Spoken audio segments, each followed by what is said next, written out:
Book 3, Tortuga, Jamaica, Chapter 20. The sun emerged from the distant edge of the sea, burning through the fine mist that hung on the horizon. Catherine was standing on the high quarter gallery, by the railing at the stern, the better to savor the easterly breeze that tousled her hair and fluttered the cotton sleeves of her seaman's shirt. The quiet of the ship was all but complete, with only the rhythmic splash of waves against the bow and the occasional groan from the masts. She loved being on deck to watch the dawn out of the sweltering gloom of the great cabin. This morning, when the first light of day brightened the stern windows, she'd crept silently from their narrow bunk, leaving Hugh snoring contentedly. She'd made her way up to the quarterdeck, where John Mews dozed beside the steering house where he was to monitor the weathered gray whipstaff, lashed secure on a course due west. Now she gazed out over the swells, past the occasional white caps that dotted the blue, and tasted the cool, moist air. During the voyage, she had learned how to read the cast of the sea, the sometimes fickle Caribbean winds, the hidden portent in the color of clouds and sun. She'd even begun practicing how to take lat. Etude with the quadrant. Suddenly a porpoise surfaced along the stern, then another, and together they began to pirouette in the wake of the ship like spirited colts. Was there any place else in the world, she wondered, quite like the Caribbean? She ever tired of watching for the schools of flying fish that would burst from the sea's surface like flushed grouse, seemingly in chase of the great barracuda that sometimes flashed past the bow? And near the smaller islands, where shallow reefs turned the coastal waters azure, she had seen giant sea turtles, green leatherbacks and rusty brown loggerheads, big as tubs and floating languorously on the surface. The wildness of the islands and sea had begun to purge her mind, her memory. Fresh mornings like this had come to seem harbingers of a new life as well as a new day, even as the quick, golden-hued sunsets promised Hugh's warm embrace. After Barbados, they'd made sail for Nevis Island, and as they neared the small, log-and clapboard English settlement along its southern shore, the skies had finally become crystalline and dry, heralding the end of the autumn rainy season. They lingered in the island's reef-bound harbor almost 3 weeks while Winston reened the Defiance and stripped away her barnacles, scorched the lower planks with burning branches to kill shipworm, then caulked all her leaky seams with hemp and pitch. Finally, he'd laded in extra barrels of salt beef, biscuit, and ish water. They were all but ready to weigh anchor the day a Dutch merchantman put in with word that the Commonwealth fleet had begun preparations to depart Barbados. Why so soon, they puzzled. Where were Cromwell's warships bound for now? Wherever the fleet's next destination, it scarcely mattered. The American rebellion was finished. After word spread through Nevis and sent Christopher that Barbados had capitulated, all the planters' talk of defiance evaporated. If the just English settlement in the Americas could not stand firm, they reasoned, what chance did the small ones have? A letter pledging fealty to Commons was dispatched to the fleet by the assembly of those 2 sister islands.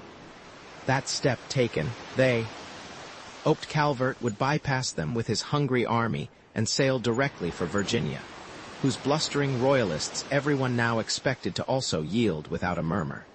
Still, after news came that the troops were readying to move out, Catherine had agreed with Winston that they shouldn't chance being surprised at Nevis. Who could tell when the Commonwealth's warships might suddenly show themselves on the southern horizon? The next morning they weighed anchor, heading north for the first 200 leagues, then steering due west. That had been 6 days ago. "You're lookin' lovely this morning, lady." John Mew's groggy voice broke the silence as he started awake, then rose and stretched and ambled across the quarterdeck to the banister where she stood.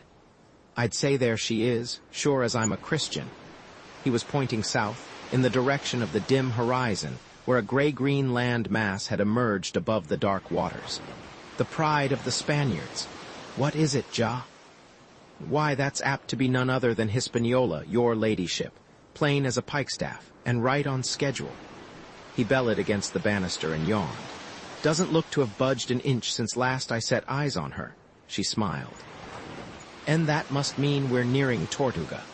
By the map, I remember it's just off the north coast, around latitude 20.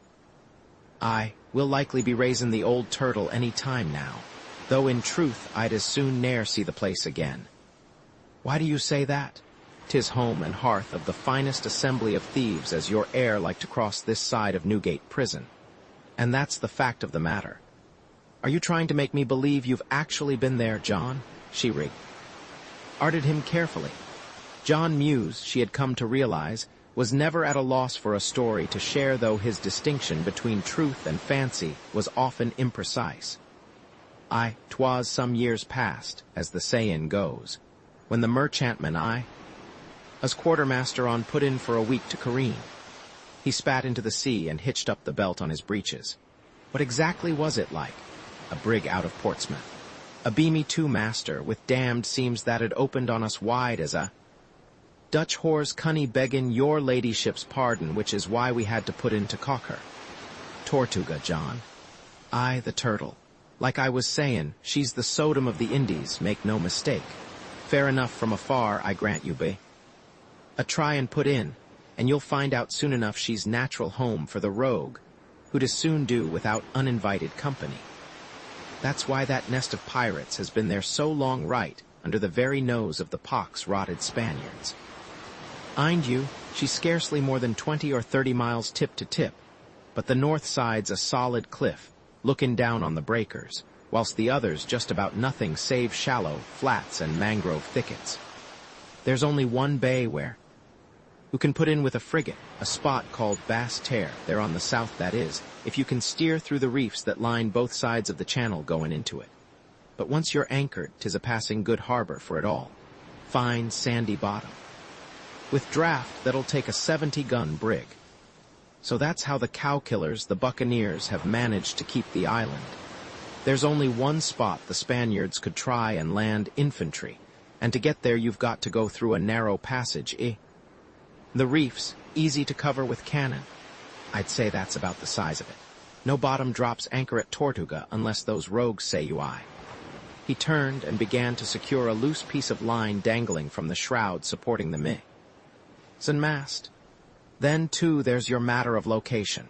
You see, lady, the island lays right athwart the windward passage betwixt Hispaniola and Cuba, which is one of the Spaniards' main shipping lanes. Couldn't be handier if you're thinking to lighten a papist merchantman now and again. Muse's voice trailed off as he glanced up to see Winston emerge at the head of the companionway, half asleep and still shirtless under his jerkin. Following after him was Atiba, wearing a pair of ill-fitting seaman's breeches, his bare shoulders glistening in the sun's early glow. When he spotted Muse, he gave a solemn bow, Yoruba style. Kuabo, Senhor. Kava it is. Muse nodded back, then turned to Catherine. For your edification that means greetings, or such like. Since I've been teaching him English, I've been picking up a few of the finer points of that African gabble of his, what with my natural gift for language. God's life, you are. Learning fastly, Senhor Muse. Atiba smiled. And since you are scholaring my tongue so well, mayhaps I should cut some of our clan marks on your mug like mine. It is a damnable great ceremony of my country. Pox on your damaba. Well, great ceremonies. Muse busied himself with the shroud. I'll just keep my fine face the way it is and thank you kindly all the same. Winston sleepily kissed Catherine on the forehead. She gave him a long hug, then pointed toward her. John claims that's Hispaniola. One and the same. The Queen of the Greater Antilles. Take a good look, Katie. I used to hunt cattle in those very woods. That mountain range over in mid-island means we should raise Tortuga any. Time now. He turned and began unlashing the whipstaff, then motioned Atiba forward. Want to try the helm for a while, to get the feel of her. My damnable shoulder is good, Senhor. I can set a course with this stick or cut by a sword as better than ever. We'll see soon enough. He watched Atiba grasp the long hardwood lever and test it. I just may need you along to help me reason with my old friend Jacques. Hugh, tell me some more about what he's like. Catherine took another look at the hazy outline of Hispaniola, then moved alongside them. Jacques le Basque. Winston smiled and thought back. Nobody knew where Jacques was from or who he was. They were all refugees from some other place, and most were. And by assumed names, even he had been known simply as Anglais. I'd guess he's French, but I never really knew all that much about him, though we hunted side by side for a good 5 years. He thumbed toward the Green Mountains. But I can tell you one thing for sure. Jacques le Basque created a new society on northern Hispaniola and Tortuga. What do you mean? Katie, you talked about having an independent nation in the Americas, a place not under the thumb of Europe. Well, he made one right over there. We Buccaneers were a nation of sorts shipwrecked seamen, runaway indentures, half of them with jail or a noose waiting in one of the other settlements. But any man alive was welcome to come and go as he liked. Catherine examined his lined face. Hugh, you told me you once tried to kill Jacques over some misunderstanding, but you never explained exactly what it was about. Winston fell silent, and the only sound was the lap of waves against the bow. Maybe, he told himself, the time has come. He took a deep breath and turned to her. Remember how I told you the Spaniards came and burned out the Providence Company's English settlement on Tortuga? As it happened, I was over on Hispaniola with Jacques at the time, or I probably wouldn't be here now. Well, the Spaniards stayed around for a week or so, and troubled to hang some of Jacques' lads who happened in with a load of hides, when we found. In doubt about it, he called a big parley over what we ought to do. All the hunters came French, English, even some Dutchmen. Every man there hated the Spaniards, and we decided to pull together what cannon were left and fortify the harbor at Basse-Terre, in case they got a mind to come back. And then, after some time went by, Jacques got the idea we ought not just wait for them. That we'd best try and take the fight back. So he sent word around the north side of Hispaniola that any man who wanted to help should meet him on Tortuga. When everybody got there, he announced we needed to be organized, like the Spaniards. Then he stove open a keg of brandy and christened us Les Frères de la Côte, the Brotherhood of the Coast. After we'd all had a tankard or two, he explained he wanted to try and take a Spanish ship. You mean he sort of declared war on Spain? As a matter of fact, that's how it turned out. He smiled. Jacques said we'd hunted the Spaniards' cattle long enough. Now we would hunt the Horsen Spaniards themselves. We'd sail under our old name of Buccaneer, and he swore that, before we were through, nobody would remember the time it only meant. Cow hunters. We'd make it the most dreaded word a Spaniard could hear. John Muse was squinting toward the west now, past the bowsprit. Abruptly, he secured a last knot in the shroud, then headed down the companionway and past the seamen, loitering by the mainmast. And that was the beginning, when the cow-killers became sea rovers and pirates.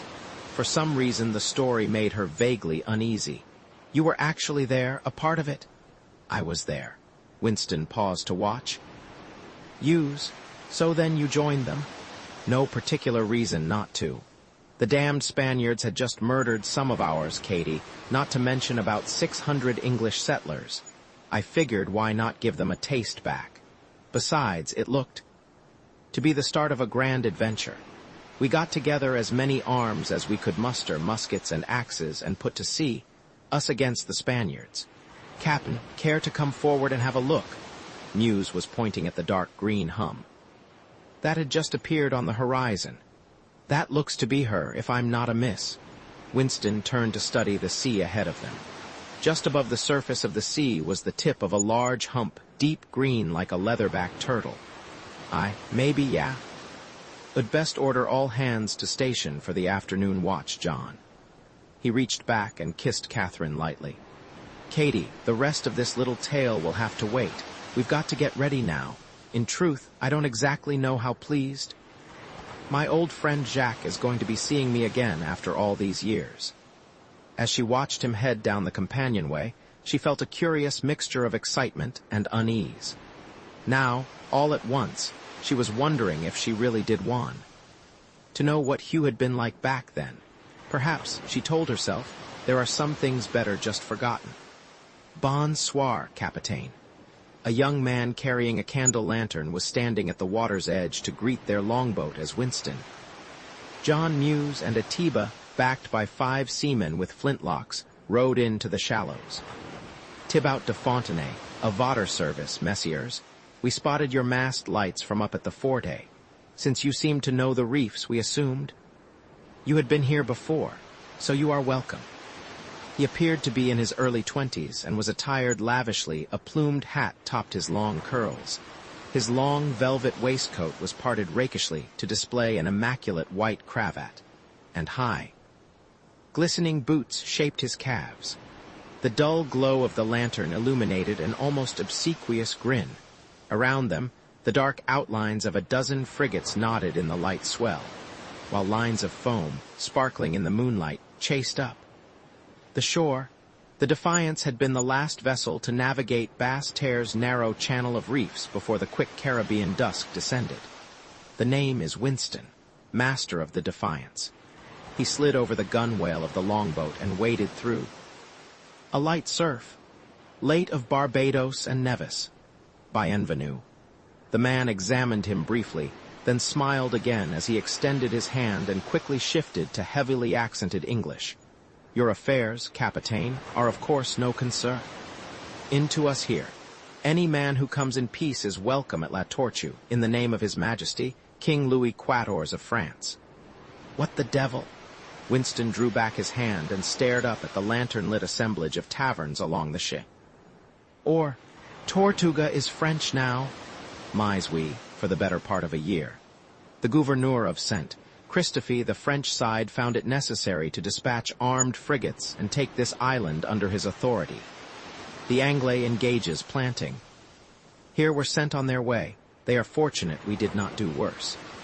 But ships of all nations are always invited to trade for our fine hides, brassel wood for making dye, and the most succulent viand fumy you will taste thee. Side of Paris. He bowed lightly, debonairly. Or launders. We also have a wide assortment of items in Spanish gold for sale here, and we have just received a shipload of lovely mademoiselles from Marseille to replace the diseased Ing. English whores who had come near to ruining this port's reputation. We don't need any provisions, and we don't have time for any entertainment this stop. The Defiance is just passing through, bound for the windward passage. I'd thought to put in for tonight and have a brandy with an old friend. Jacques le Basque. Know if he's around? My master? The man quickly raised his lantern to scrutinize Winston's face. He does not normally receive visitors at the forte, but you may end him your regards through me. I will be happy to tell him a Capitaine Winston. What in hell are you talking about? What fort is that? Forte de la Roche, the fort on the rock up there. He turned to point through the dark. On a hill overlooking the harbor, a row of torches blazed, illuminating a battery of 18-pound culverins set above a high stone breastwork. When was that built? It wasn't here before. Only last year, Capitaine. Part of our new fort. Ramifications. It is the residence of our commandant de place. Your commandant. Winston stopped dead still. You've got a governor here now? Oui, he smiled. In fact, you are fortunate. He is none other than your friend Jacques. He was appointed to the post last year by the Chevalier de Poncy of Saint Christophe, administrator of all our French settlements in the Caribbean. He examined the men in the longboat, his glance anxiously lingering on Atiba, who had a shiny cutlass secured at his waist. May I take it you knew Jacques well? I knew him well enough in the old days, back before he arranged to have himself appointed governor. But then I see times have changed. Many things have changed here.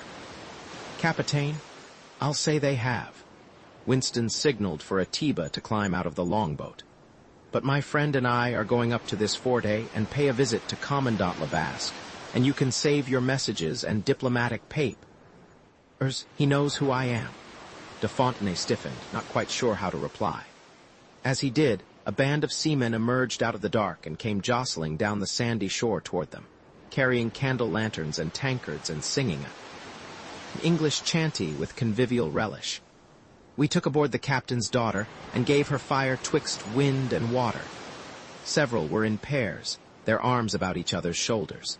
All were garbed in a flamboyant hodgepodge of European fashions. Gold rings and medallions, stolen from the passengers of Spanish merchant frigates, glistened in the lantern light. Most wore fine leather sea boots, a few were barefoot. The man at their head was carrying a large keg.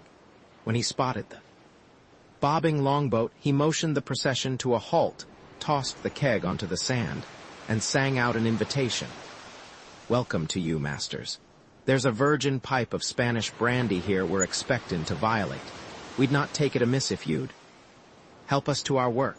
He drew a pistol from his belt and swung its gold-trimmed butt against the wooden stopper in the bunghole, knocking it inward. "No, monsieur, merci, bien des remerciements." De Fontenay's voice betrayed a feint.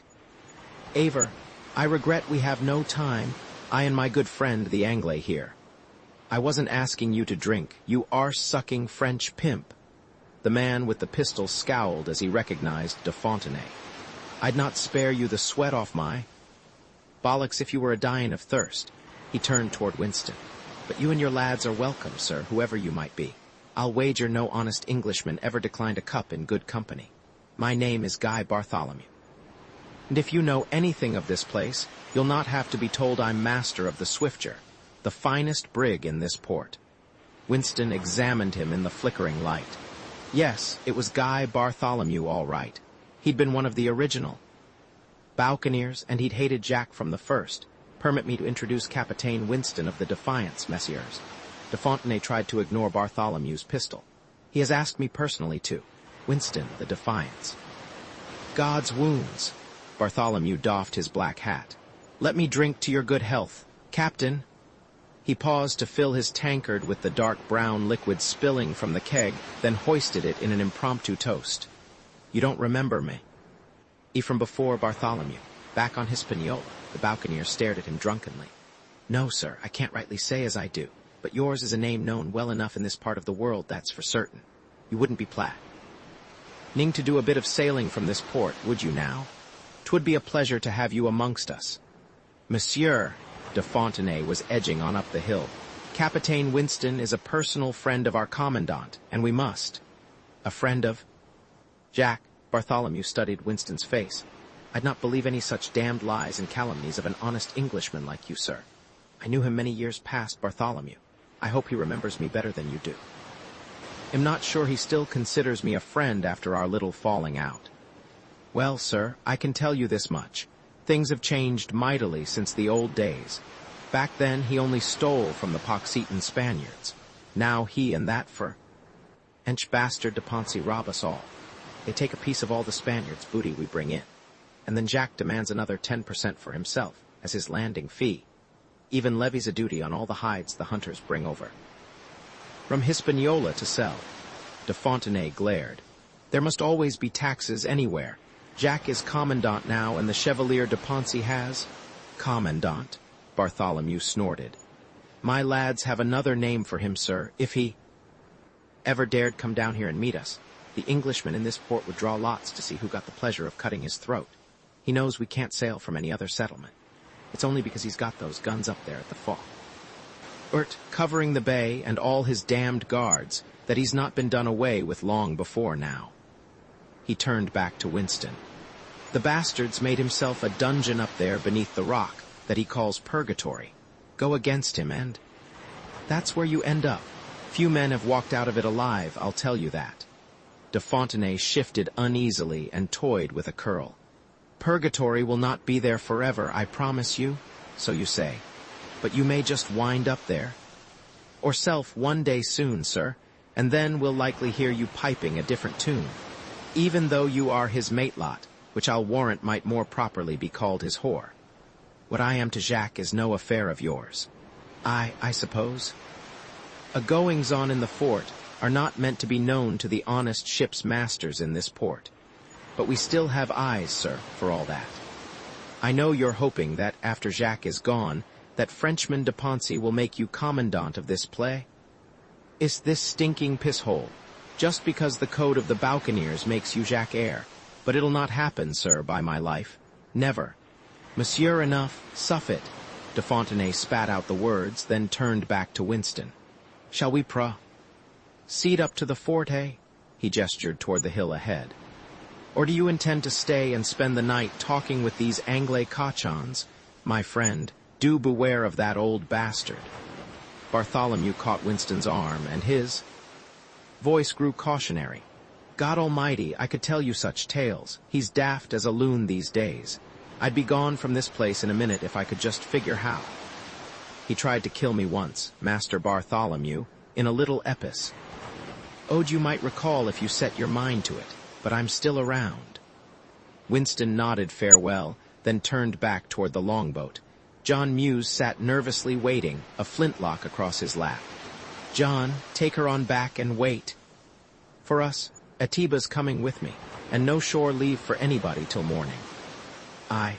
Muse eyed the drunken seaman as he shoved off.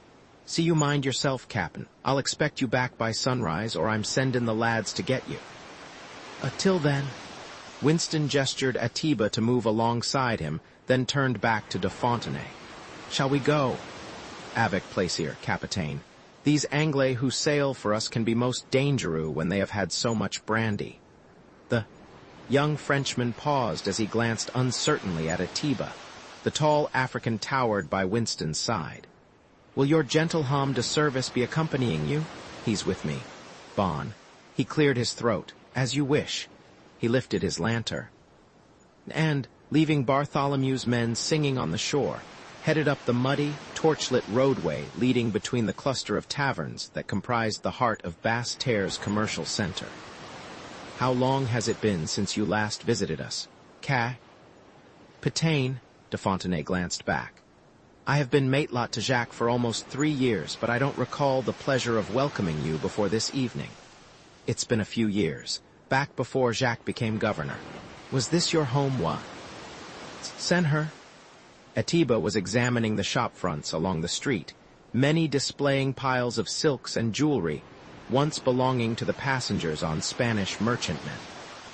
Along either side, patched-together taverns and brothels spilled their cacophony of songs, curses, and raucous fiddle music into the muddy paths that were streets. Winston laughed. Well, it was scarcely like this. There used to be thatched huts along here and piles of hides and smoked beef ready for barter. All you could. Ein to drink in those days was a tankard of cheap kill devil. But the main difference is the fort up there, which is a noticeable improvement over that rusty set of culverin we used to have down along the shore. I gather it must have been a very long time ago, monsieur, that you were last here. De Fontenay was moving hurriedly past the rickety taverns, heading straight for the palm-lined road leading up the hill to the fort, probably some 10 years or so. Then I wonder if Jacques will still remember you. Winston laughed. I expect he does. De Fontenay started purposefully up the road. About 600 yards from the shoreline, the steep slope of a hill began. The climb was long and tortuous, and the young Englishman was breathing heavily by the time they were halfway up. This place is damnable strong, Senhor. Very hard to attack even with guns. Atiba shifted the cutlass in his belt and peered up the hill toward the line of torches. He was moving easily, his bare feet molding to the rough rock steps. It could never be stormed from down below, that much is sure. Winston glanced back. But we're not here to try and take this place. He can keep Tortuga and bleed it dry for all I care. I'll just settle for some of those men I saw tonight, if they want to part company with him. Those Horsens are not lads who fight, Atiba commented. They are drunkards. They can fight as well as they drink. Winston smiled. Don't let the brandy fool you. Your brancos are a damnable curiosity, Senhor, he grunted. I am waiting to see how my peoples here live, the slaves. The Buccaneers don't cut cane, so they don't have slaves. Then, perhaps I will drink with them. You'd best hold that till after we're finished with Jacques, my friend. Winston glanced up toward the fort. Just keep your cutlass handy. They had reached the curving row of steps that led through the arched gate. Way of the fortress. Above them, a steep wall of cut stone rose up against the dark sky, and across the top, illuminated by torches, was the row of culverin. Sentries armed with flintlocks, in helmets and flamboyant Spanish coats, barred the gateway till de Fontenay waved them aside. Then, guards inside unbolted the iron gate, and they moved up the final stairway. Winston realized the fort had been built on a natural plateau, with terraces inside the walls which would permit several hundred musketmen to fire unseen down on the settlement below. From somewhere in the back, he could hear the gurgle of a spring, meaning a supply of fresh water, one of the first requirements of a good fortress. Jacques had found a natural redoubt and fortified it brilliantly. All the settlement and the harbor now were under his guns. Only the mountain behind, a steep precipice, had any vantage over Forte de la Roche. Senhor, what is that? Atiba was pointing toward the massive boulder, some 50 feet wide and 30 feet high, that rested in the center of the yard as though dropped there by the hand of God. Winston studied it, puzzling, then noticed a platform atop the rock, with several cannon per. Ejecting out, a row of brick steps led halfway up the side, then ended abruptly. When they reached the base, de Fontenay turned back. The citadel above us is Jacques' personal residence, what he likes to call his dovecote. It will be Ness. Necessary for you to wait here while I ask him to lower the ladder. The ladder? Mais oui, a security measure. No one is allowed up there without his consent. He called up, identified himself, and after a pause, the first rungs of a heavy iron ladder appeared through an opening in the platform. Slowly, it began to be lowered toward the last step at the top of the stair. Again, de Fontenay hesitated. Perhaps it might be best if I go first, messieurs. Jacques is not fond of surprises. He never was. Winston motioned for Atiba to stay close. De Fontenay hung his lantern on a brass spike at the side of the stairs, then turned and lightly ascended the rungs. From the platform above, 2 musketmen covered his approach. With flintlocks, he saluted them, then disappeared. As Winston waited, Atiba at his side, he heard a faint human voice, a low moaning sound, coming from somewhere near their feet. He looked down and noticed a doorway at the base of the rock, leading into what appeared to be an excavated chamber. The door was of thick-hewn logs with only a small grate in its center. Was that, he wondered, the dungeon Bartholomew called purgatory? Suddenly he felt an overwhelming sense of anger and betrayal at what Jacques had become. Whatever else he might have been, this was the man whose name once stood for freedom. And now, he was turning to head down and inspect purgatory firsthand when a welcome sounded from the platform. Above, mon ami, bienvenue, anglais, mon dieu, il y a très long temps, a good 10 years and ESDC pass. A bearded face peered down while a deep voice roared with pleasure. Perhaps you finally learned something about how to shoot after all this time. Come up and let me have a look at you. And maybe you've improved your aim, Jacques. Your last pistol ball didn't get you a hide. Winston turned back and reached for the ladder. Oui, truly it did not. Anglais, how near did I come? He extended a rough hand as Winston emerged. Close enough. Winston stepped onto the platform of the citadel. In the flickering torchlight, he recognized the old leader of the Buccaneers, now grown nody. Visibly heavier, his thick beard, once black as onyx, was liberally threaded with white. He sported a ruffled doublet of red silk and had stuffed his dark calico breeches into bucket-top-sea boots of fine Spanish leather. The gold rings on several fingers glistened with jewels, and the squint in his eyes was deep and malevolent. Le Basque embraced Winston, then drew back and studied his scar. Mon Dieu, so I came closer than I thought. Mes condolences, I must have been in sleepy that morning. I'd fully intended to take your head. How about some of your French brandy, you old bathard? For me and my friend. By the look of things, I'd say you can afford it. Vryman, brandy for the Anglayans.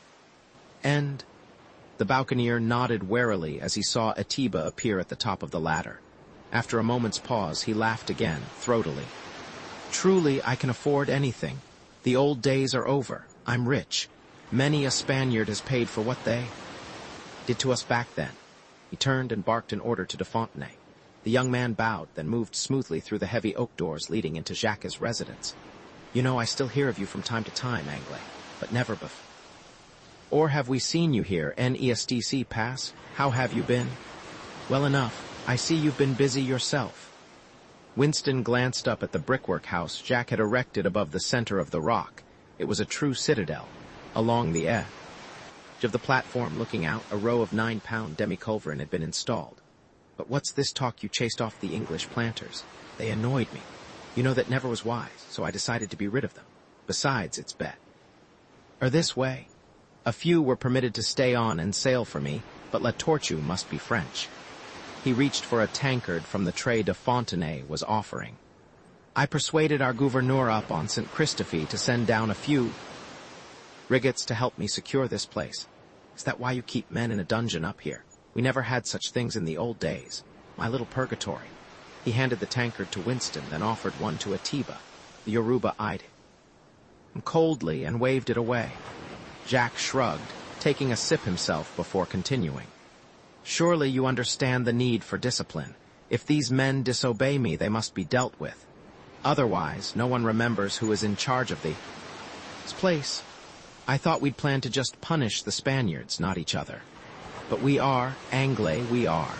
Remember when I declared they would someday soil their breeches whenever they heard the word buccaneer? Well, it's come true. They swear you. Sing my name. Half the time the craven bastards are too terrified to cock a musket when my men board one of their merchant frigates. He smiled. Everything we wanted back then has come to pass. Sweet revenge. He reached and absently drew a finger down de Fontenay's arm. But tell me, Anglais, have you got a woman these days? Or a matelot? He studied Atiba. An Englishwoman is sailing with me. She's down on the Defiance. The Defiance? My Spanish brig? Oui, but of course, I heard how you acquired it. He laughed and stroked his beard. Allures, tomorrow you must bring this Anglaise of yours up and let me meet her. Show her how your old friend has made his way in the world. That depends. I thought we'd empty a tankard or two tonight and talk a bit. Bon, nothing better. He signaled to de Fontenay for a refill, and the young man quickly stepped forward with the flask. Tonight we remember old times. Winston laughed.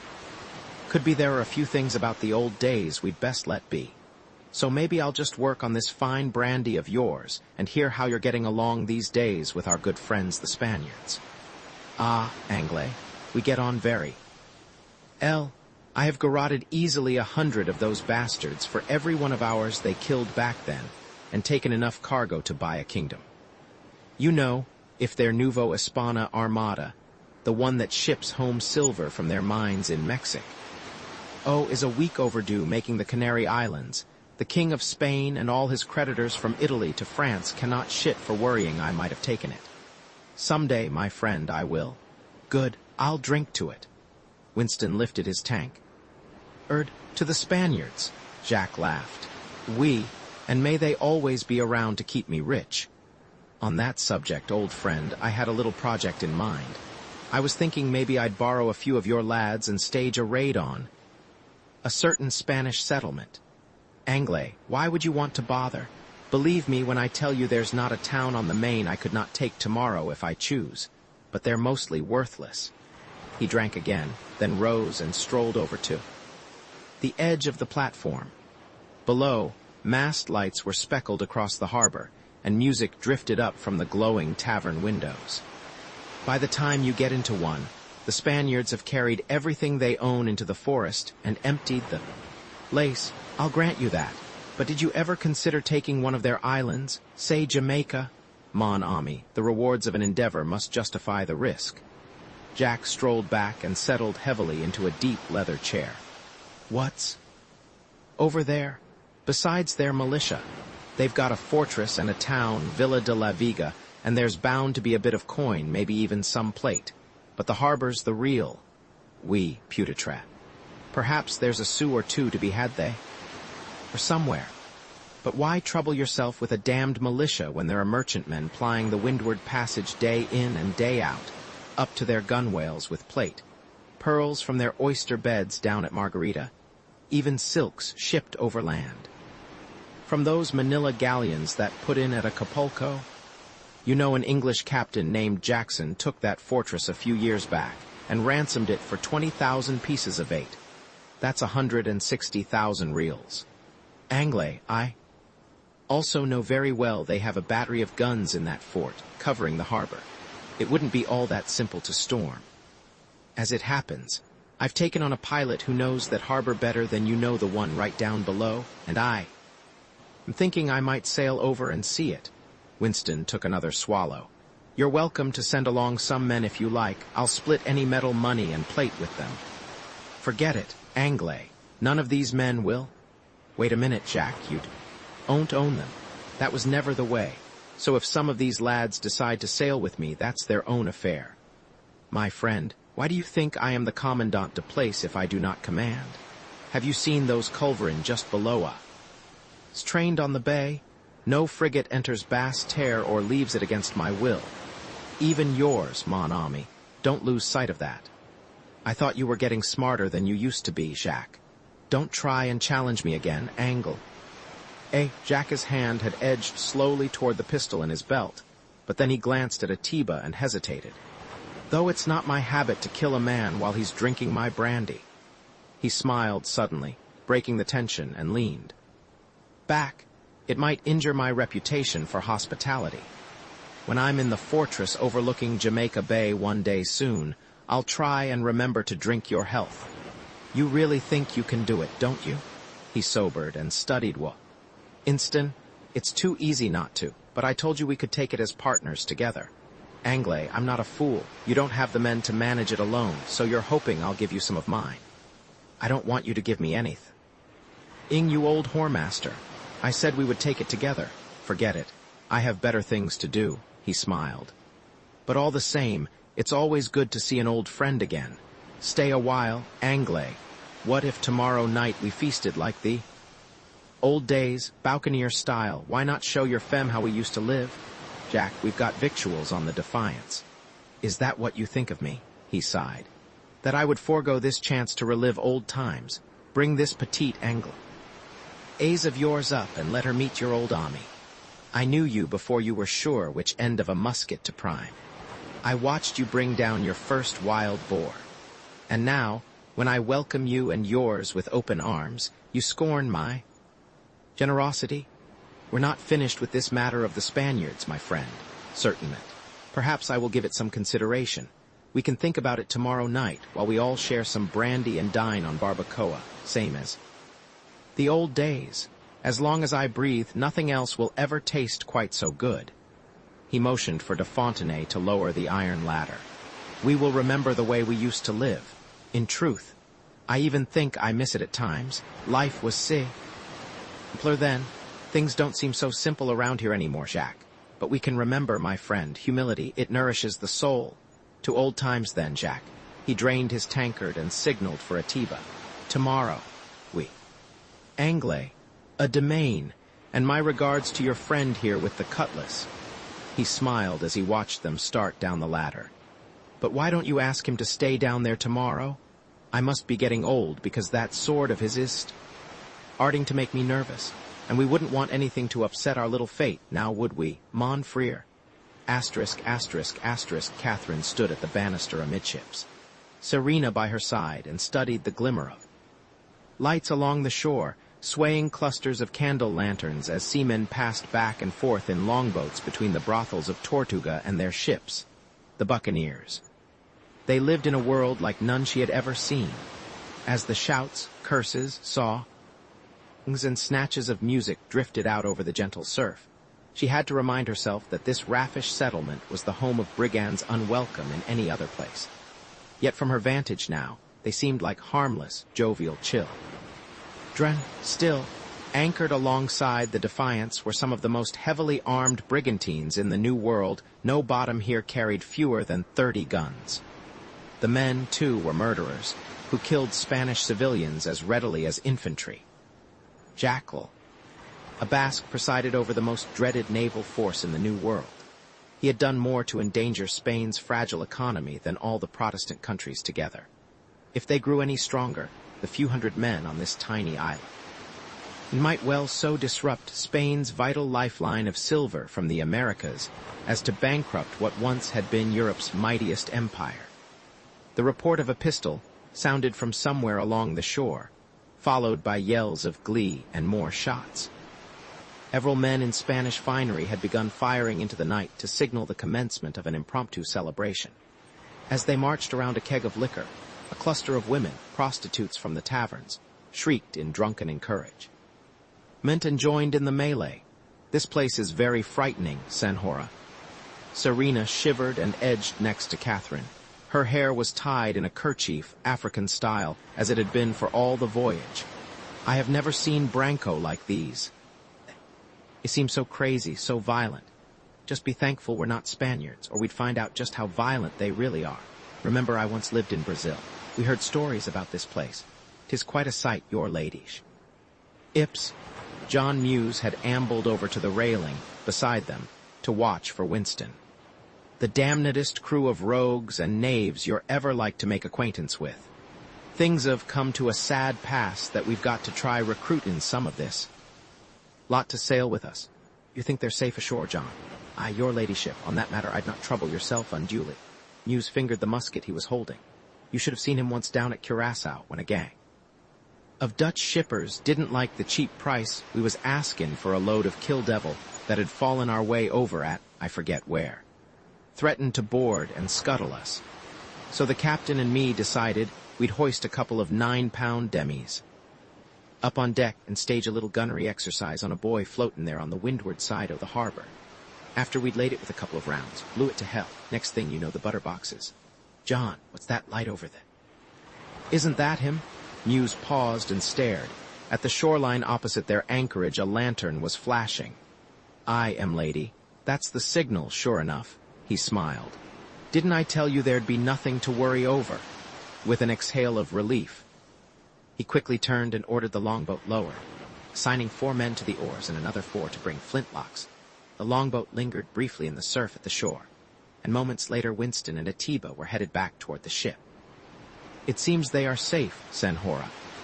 Serena was still watching with worried eyes. Perhaps these branco are better than those on Barbados. Well, I don't think they have slaves, if that's what you mean, but that's about all you can say for them. A few moments later, the longboat bumped against the side of the Defiance, and Winston was pulling himself over the bulwarks, followed by Atiba. Katie, break out the tankards. I think we can deal with Jacques. He offered her a hug. He's gone half mad, taken over the island, and run off the English settlers. But there are plenty of English buccaneers here who'd like nothing better than to sail from somewhere else. Did he agree to help us? Of course not. You've got to know him. It's just what I expected. When I brought up our little idea, he naturally refused point blank. But he knows there are men here who'll join us if they like. Which means that tomorrow he'll claim it was his idea all along. Then doom. And the biggest part of what we take for himself. Tomorrow, I'm going back up to the fort around sunset to sort out details. I wish you wouldn't. She took his hand. Why don't we just get whatever men we can manage and Eve, that'd mean a fight. He kissed her lightly. Don't worry, I'll handle Jacques. We just have to keep our wits. Well then, I want to go with you. As a matter of fact, he did ask you to come, but that's out of the question. It's just as dangerous for you as for me. If you're going back, then so am I. Katie, no. Hugh, we've done everything together this far, so if you want to get men from this place, then I'll help you. And if that means I have to flatter this and say, and criminal, so be it. He regarded her thoughtfully, then smiled. Well, in truth, I'm not sure a woman can still turn his head, but I suppose you can give it a try. Serena approached them and reached to touch Winston's hand. Send her. Is your council of war a success? I think so. All things in time. The branco in this place are very strange. Is it true they do not have slaves? Slaves, no. Though they do have a kind of servant here, but even that's different from Barbados. How so, Senhor? Well, there've never been many women around this place. So in the old days, a buccaneer might acquire a matelot to be his companion, and over the years, the matelots got to be more like younger brothers than indentures. They have legal rights of inheritance, for instance, since most buccaneers have no family. A buccaneer and his matelot are legally entitled to the other's property if one of them dies. He looked back toward the shore. Also, no man has more than one matelot. In fact, if a buccaneer does marry a woman, his matelot has conjugal rights to her too. But, Senhor, if the younger man, the matelot, inherits everything, what is to keep him from just killing the older man, to gain his freedom and also the other man's property? Honor. He shrugged and leaned back against the railing, inhaling the dense air of the island. He lingered pensively for a moment, then turned to Catherine. "Katie, do remember. This isn't just any port. Some of those men out there have been known to shoot somebody for no more cause than a tankard of brandy. And underneath it all, Jacques is just like the rest. It's when he's most cordial that you'd best beware." "I still want to go." She moved next to him. "I'm going to meet face to face with this madman who once tried to kill you." Book 3, Tortuga, Jamaica, Chapter 21. The ochre half-light of dusk was settling over the island, lending a warm tint to the deep green of the hillside forests surrounding Forte de la Roche. In the central yard of the fortress, directly beneath Le Basque's dovecote, his uniformed guards loitered alongside the row of heavy culverin, watching the mast lights of anchored frigates and brigantines nod beneath the cloudless sky. Thibaut de Fontenay had taken no note of the beauty of the evening. He was busy tending the old-fashioned balcon Jacques had ordered constructed just behind the cannon. Though he stood on the windward side, he still coughed occasionally from the smoke that threaded upward, over the dovecote, and toward the hill above. The balcon itself consisted of a rectangular wooden frame supporting a greenwood grill, set atop 4 forked posts.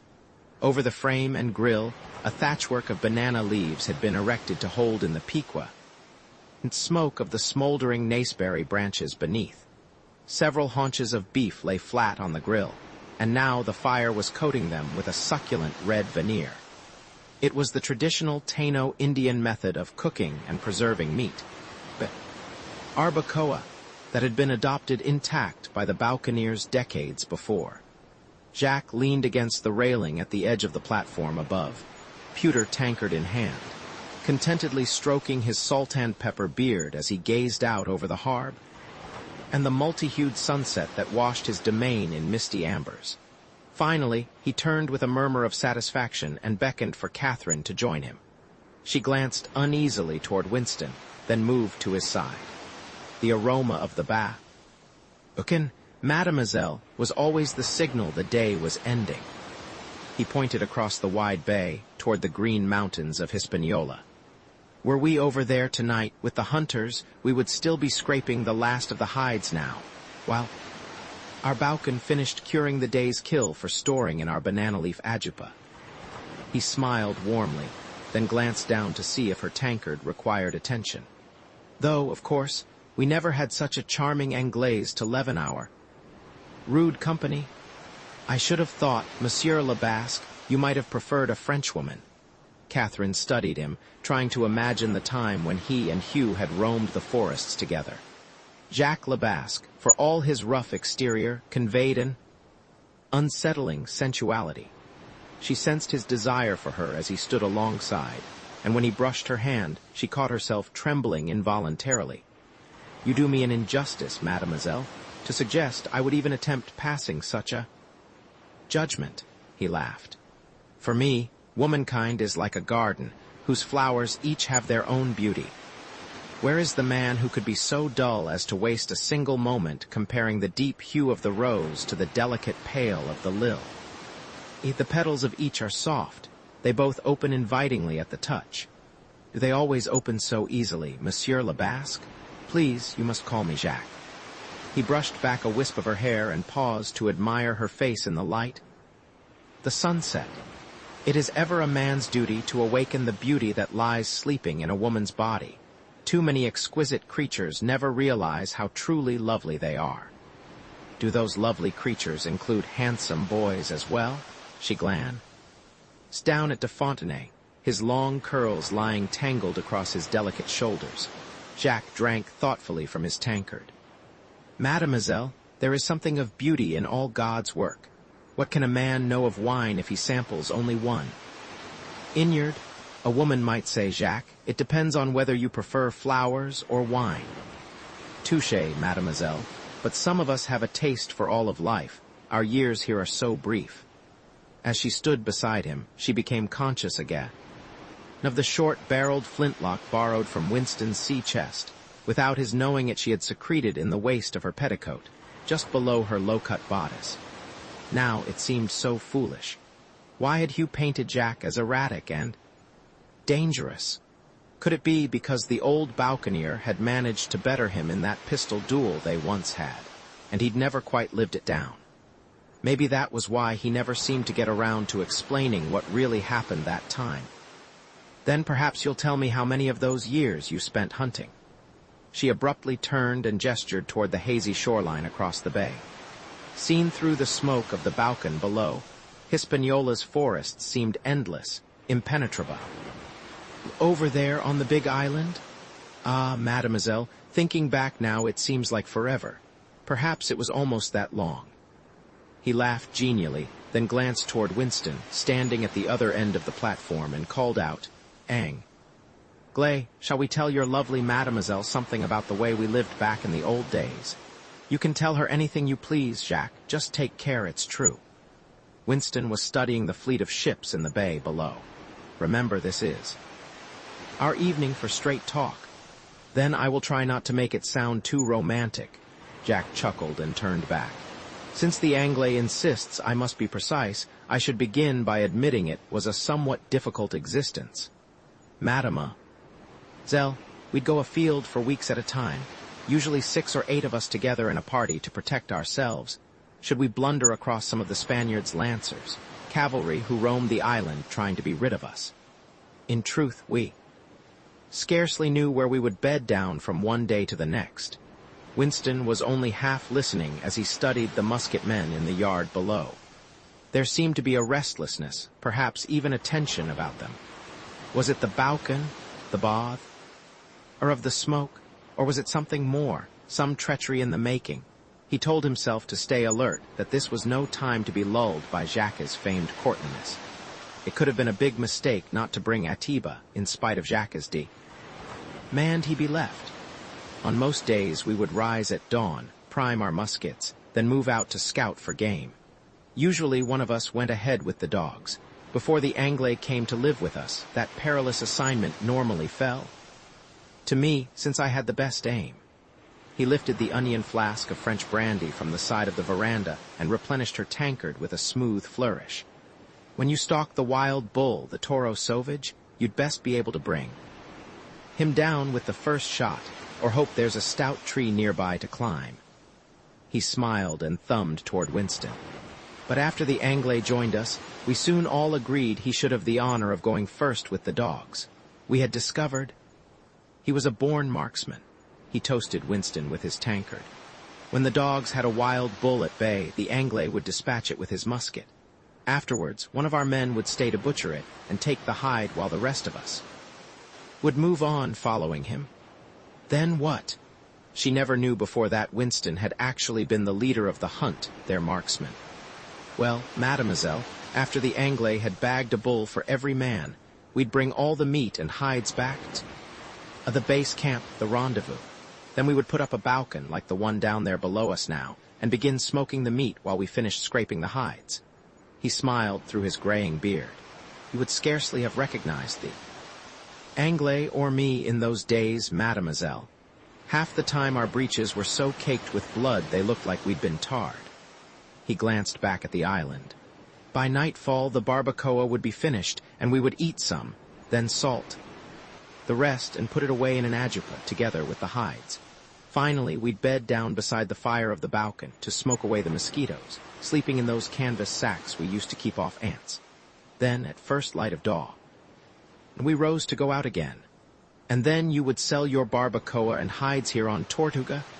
Exactly, mademoiselle. I see my old friend the Anglais has already told you something of those days. He smiled and caught her eye. Yeah. Often as not we'd come back over here and barter with the ships that put in to reef it. But then sometimes we'd just sell them over there. When we had a load, we would start watching for a sail. And if we saw a ship nearing the coast, we'd paddle out in our canoes. Canoes. She felt the night grow chill. Suddenly a memory from long ago welled up again, bearded men firing on their ship, her mother falling. We, mademoiselle, dug out canoes. In truth, they're all we had, though. Days, We made them by hollowing out the heart of a tree, burning it away, just like the Indians on Hispaniola used to do. He sipped his brandy, then motioned toward Winston. They were quite seaworthy, NESDC pass. Enough so we actually used them on our first raid. He turned back. Though after that we naturally had Spanish ships. And where was your first raid, Monsieur le Basque? She felt her grip tighten involuntarily on the pewter handle. Her tankard. Did the Anglais never tell you about that little episode, mademoiselle? He laughed sarcastically. No, perhaps it is not something he chooses to remember, though at the time we thought we could depend on him. I have explained to you. That no man among us could shoot as well as he. We wanted him to fire the first shot, as he did when we were hunting. Truly, we had high hopes for him. Jacques drank again, a broad silhouette against the panorama of the sunset. He told me how you got together to fight the Spaniards, but did he? Bon. He paused to check the balcon below them, then the men. Finally, he shrugged and turned back. It was the start of the legend of the Balconeers, mademoiselle, and you can take pride that the Anglais was part of it. Few men are still alive now to tell that tale. What happened to the others, Jacques? Winston's voice hardened as he moved next to one of the 9-pound cannon. I seem to remember there were almost 30 of us. Guy Bartholomew was on that raid, for one. I saw him down below last night. I knew a lot of those men well. You had many friends. But after you left us, a few unfortunate incidents transpired. Winston tensed. Did the ship? I discovered what can occur when there is not proper organization, Anglais. But now I am getting ahead of our story. Surely you remember the island we had encamped on. Well, we waited on that cursed sand. Spit several weeks more, hoping there would be another prize. But alas, we saw nothing, Reen. Then finally one day around noon, when it was so hot you could scarcely breathe, we spied a Spanish sail far at sea. By then all our supplies were down. We were desperate. So we launched our canoes and put to sea, with a vow we would seize the ship or perish trying. And you took it. Winston had set down his tankard on the railing and was listening intently. We. But of course, desperate men rarely fail. Later we learned that when the captain saw our canoes approaching, he scoffed, saying what could a few dugouts do against his guns. He paid for that misjudgment with his life. We waited till dark, then stormed her. The ship was ours in minutes. Congratulations. Not so quickly, Anglais. Unfortunately, all did not go smoothly after that. Perhaps it's just as well you were no longer with us, mon ami. Naturally, we threw all the Spaniards overboard, crew and passengers, and then we sailed her back here to Basse Terre. A 300-ton brigantine. There was some plate aboard, perhaps the captain was hoarding it, and considerable coin among the passengers. But when we dropped anchor here, a misunderstanding arose over how it all was to be divided. He sighed. There were problems. I regret to say it led to bloodshed. What do you mean? Winston glared at him. I thought we'd agreed to split. All prizes equally. He smiled patiently. Anglais, think about it. How could such a thing be? I was the commander. My position had certain requirements, and to make sure the same question did not arise again, I created articles for us to sail under, giving more to the ship's master. They specify in advance what portion goes to every man from the maintop to the keel, though the commander and officers naturally must receive a larger share. And what about now? Winston interrupted. Now that you Frenchmen have taken over Tortuga, I hear there's a new way to split any prizes the men bring in, which includes you and Chevalier de Poncy. Conditions have changed slightly, but the men all unders. Tan that. They understand these French culverin up here. Mess compliments, it must be very profitable for you and him. But we have much responsibility here. He gestured toward the settlement below them. I have many men under my authority. So now that you've taken over this place and become commandant, it's not really like it used to be when everybody worked for himself. Now there's a French administration, and that means extortion, though I suppose you call it taxes, nature element. He paused to watch as de Fontenay walked to the edge of the parapet and glanced up at the mountain behind the fort. But tonight we were to recall those old, happy days, Anglais, before the burr. Then of all this governing descended on my unworthy shoulders. Your Jolie mademoiselle seems to take such interest in what happened back then. I'd like to hear about what happened while Hugh was on that raid with you. You said he was to fire the first shot? Oui, Jack laughed. And he did indeed pull the first trigger. I was truly sad to part with him at what was to be our moment of glory, but we had differences, I regret to say, that made it necessary. What do you mean? She was watching Hugh's uneasiness as he glanced around the fort, suspecting he'd probably just as soon this story wasn't told. We had carefully laid a trap to lure in a ship. Mademoiselle, up in the Grand Caicos, using a fire. The shore. Where? Some islands north of here, where the Spaniards stop every year. Jack continued evenly, and our plan seemed to be working brilliantly. What's more, the Anglais here was given the honor of the first bullet. He sipped from his tankard, but when a prize blundered into it, the affair turned bloody. Some of my men were killed, and I seem to recall a woman on the ship. I regret to say the Anglais was responsible. Hugh, what did you do? She heard her tankard. Rop onto the boards. To his credit, I will admit he at least helped us bait the hook, mademoiselle.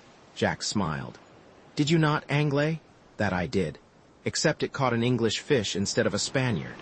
Good Christ, no, Catherine suck. In her breath, the cold-hearted bastard.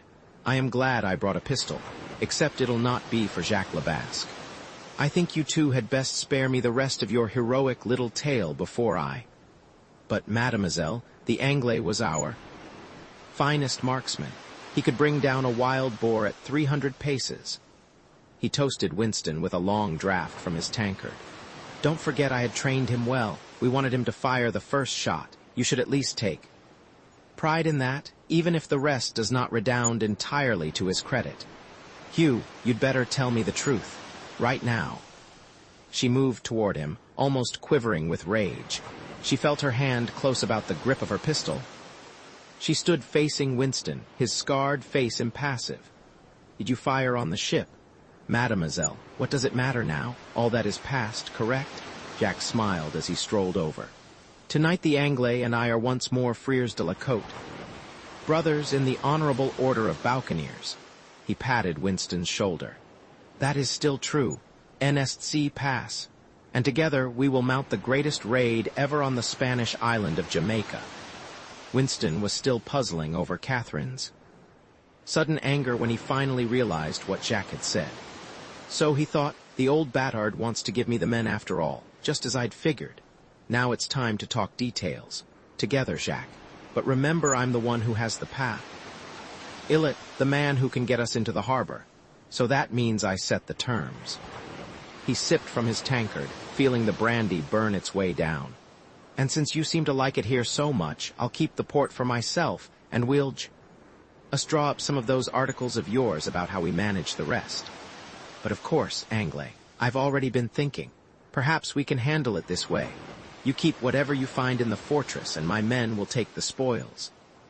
From the town. Wait a minute. The town's apt to have the most booty, you know that. Jack? Anglais, how can we possibly foretell such a thing in advance? Already I am assuming a risk. Jack smiled and turned to look down at the bay. As he moved, the railing he had been standing beside exploded, spewing slivers of mastic wood into the evening air. When he glanced back, startled, a faint pop sounded from the direction of the hill behind the fort. Time froze as a look of angry realization spread through the old Buccaneer's eyes. He checked the iron ladder, still lowered, then yelled for the guards below to light the linstocks for the cannon and ready their muskets.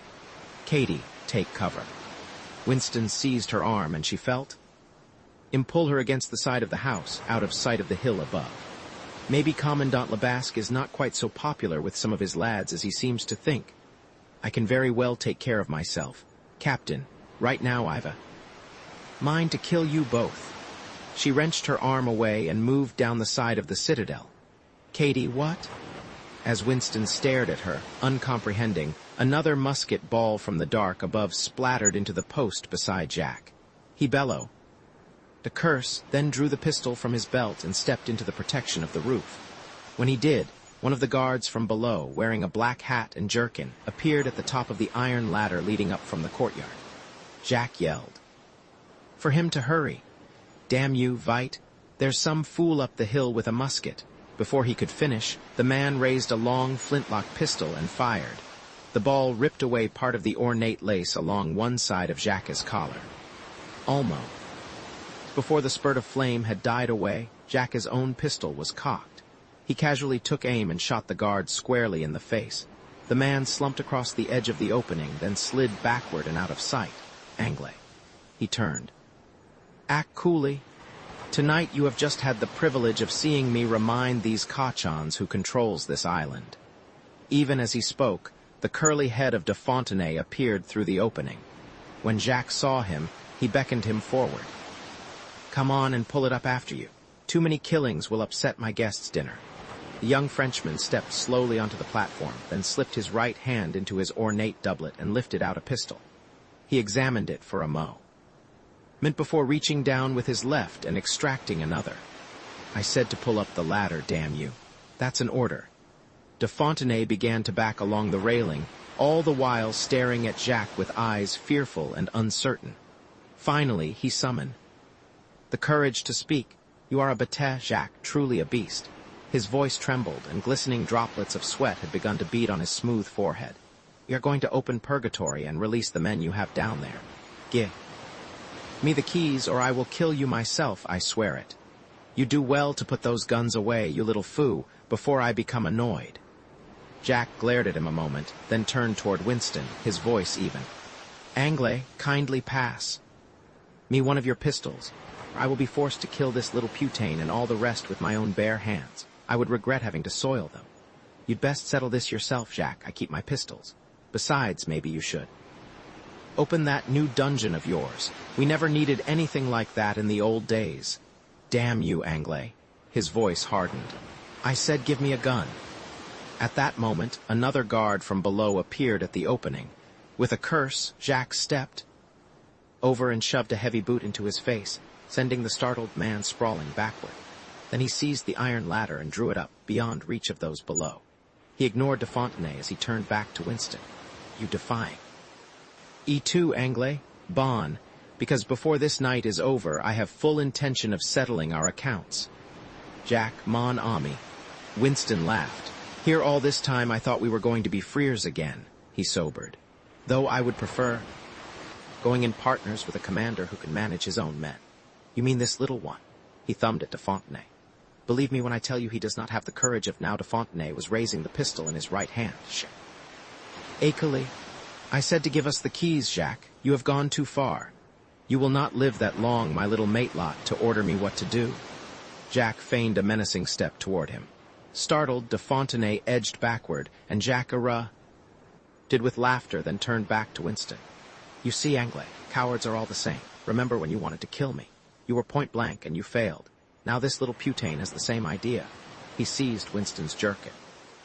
"Give me one of your guns, Anglais, or I will take it with my own hands." "No." At the other end of the citadel, Catherine stood holding the pistol she had brought.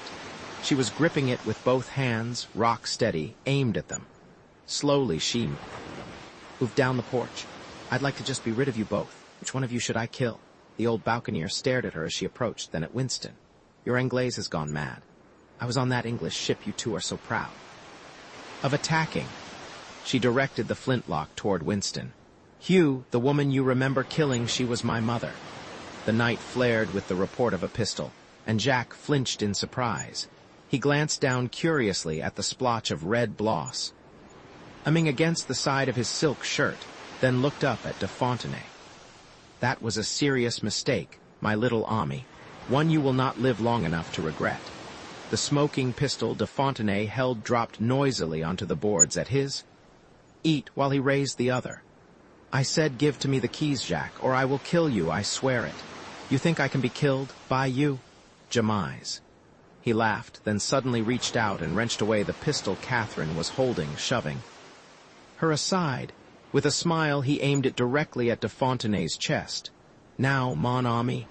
There was a dead click, then silence. It had misfired. "I don't want this, Jacques, truly." De Fontenay started to tremble, and abruptly the other piss, till he held exploded with a pink arrow of flame. Anglais.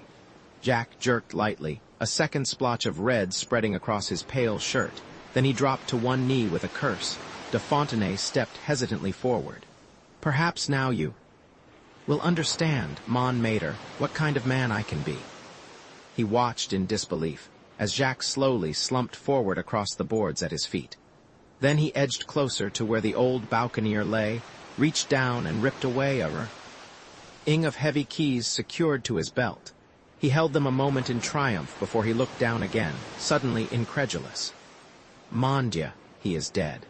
With a cry of remorse, he crouched over the lifeless figure and lovingly touched the blood-stained beard.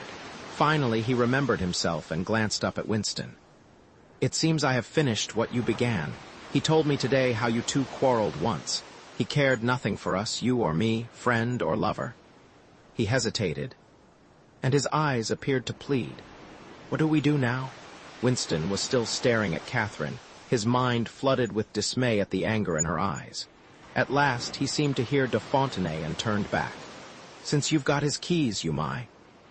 'T'as well go ahead and throw them down. I assume you mean to open the dungeon. He had begun to lock men there just on his whim. Yesterday he even imprisoned a special friend of mine. It was too much. He walked to the edge of the platform and flung the ring of keys down toward the pavement of the fort. As the ring of metal against stone cut through the silence, he yelled out, "Purgatory is no more. Jacques le Basque is in hell." He abruptly turned and shoved down the ladder. In the courtyard below, pandemonium erupted.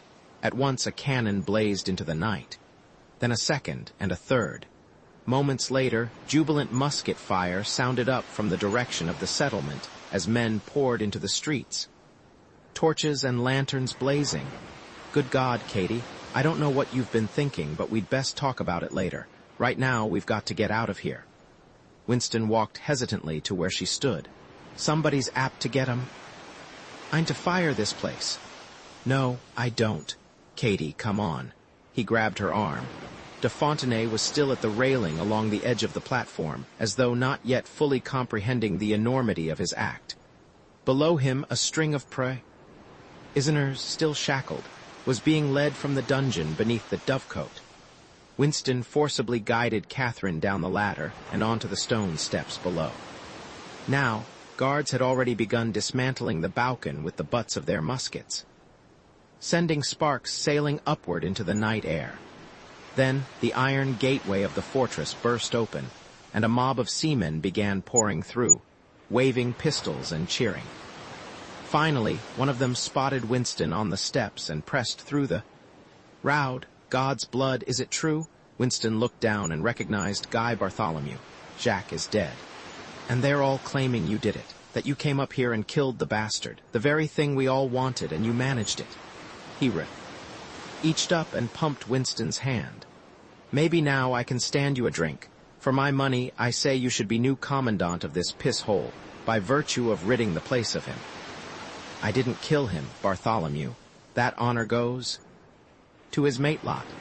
The excited seaman scarcely paused. 'Tis no matter, sir. That little whore is nothing. I know one thing. Every Englishman here'll sail for you, or I'm not a Christian. Maybe we can call some of the ship's masters together and see what they want to do. You can name the time, sir, and I'll tell you this. There are going to be a few changes around here that I can warrant. He turned to look at the other men, several of whom were offering flasks of brandy to the prisoners. Around them, the French guards had remembered Jacques' store of liquor and were shoving past, headed up the ladder. In moments, they were flinging down flasks of brandy. Bartholomew turned and gazed down toward the collection of mast. It's below them. There's scarcely an Englishman here who'd not have left that Horson's service long ago, save there's no place else, but Tortuga the likes of us can drop anchor. But now, with him gone, we can. Until further notice, this island is going to be under my administration, as representative of the Chevalier de Poncy, Gouverneur of St. Christophe. De Fontenay had appeared at the top of the steps and begun to shout over the tumult in the yard. His curls fluttered. in the wind as he called for quiet. By the code of the Buccaneers, the tel etoit la caudum de la côte, I am Jacques' legal heir, which means I can claim the office of acting commandant de place. Bartholomew yelled up at him.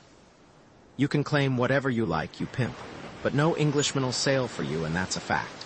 We'll spike these cannon if you're thinking to try any of the old tricks. It's a new day, by all that's holy. What do you mean, de Fontenay? Glance down. I mean from this day forth we'll sail for whatever master we've a mind to. De Fontenay called to Winston. You saw who killed him, monsieur. Tell them. He looked back toward Bartholomew.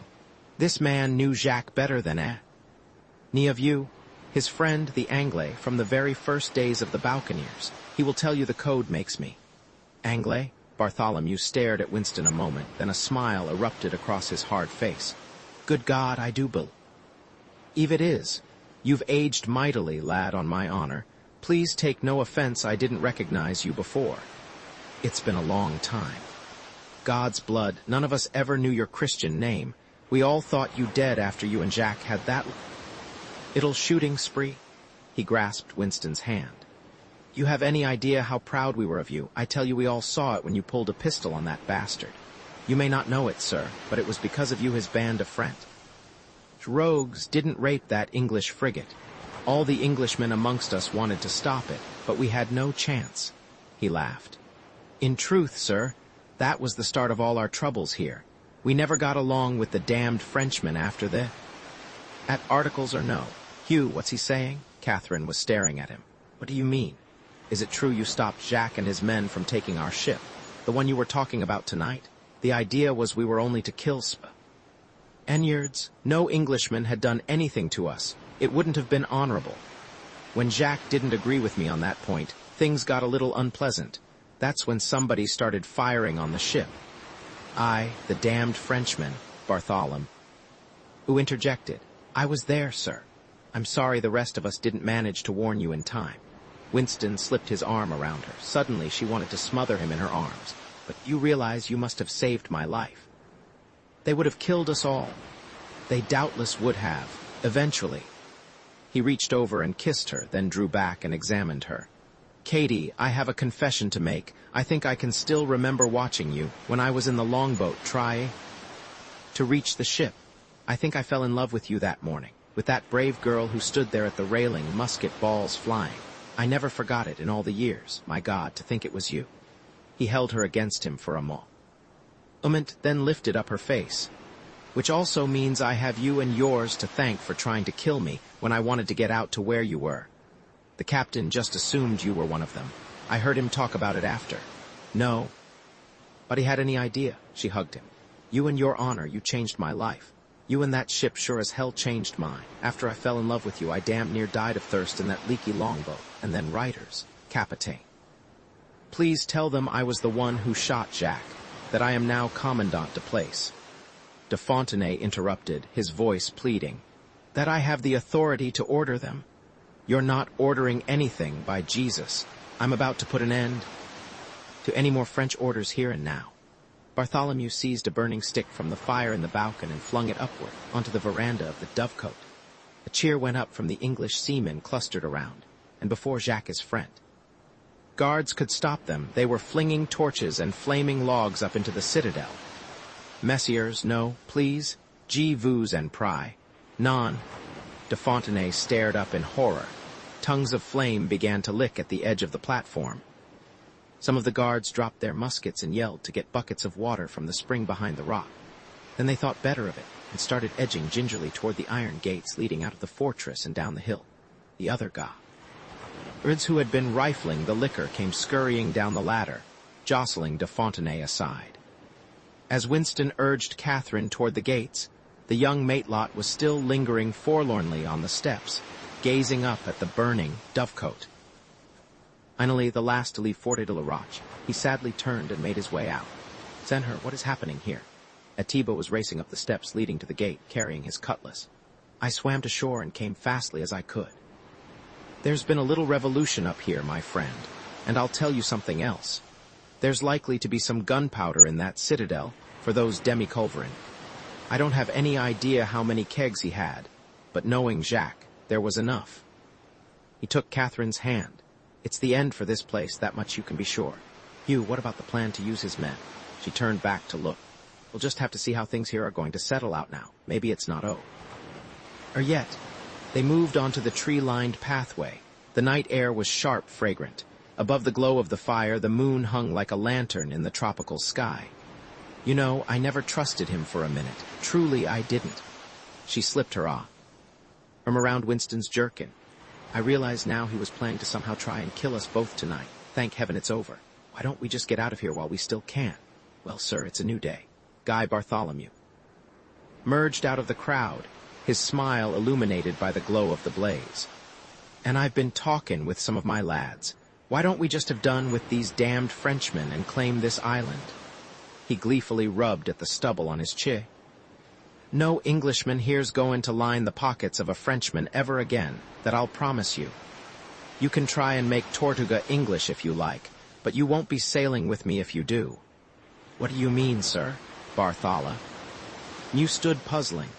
This is our best chance ever to take hold and keep this place, and there's precious few other islands where we can head quarter. I know one that has a better harbor, and a better fortress guarding it. Where might that be? Ever think of Jamaica? Jamaica, sir. He glanced up confusedly. But that belongs to the pox-eaten Spaniards. Not after we take it away from them, it won't. And when we do, any English privateer who wants can use the harb. There. Now, sir. Bartholomew stopped. Trying to seize Jamaica's another matter entirely. We thought you were the man to help us take charge of this little enterprise here of pillaging the cursed Spaniards' shipping. You didn't say your pull. Annan to try stealing a whole island from the Horsens.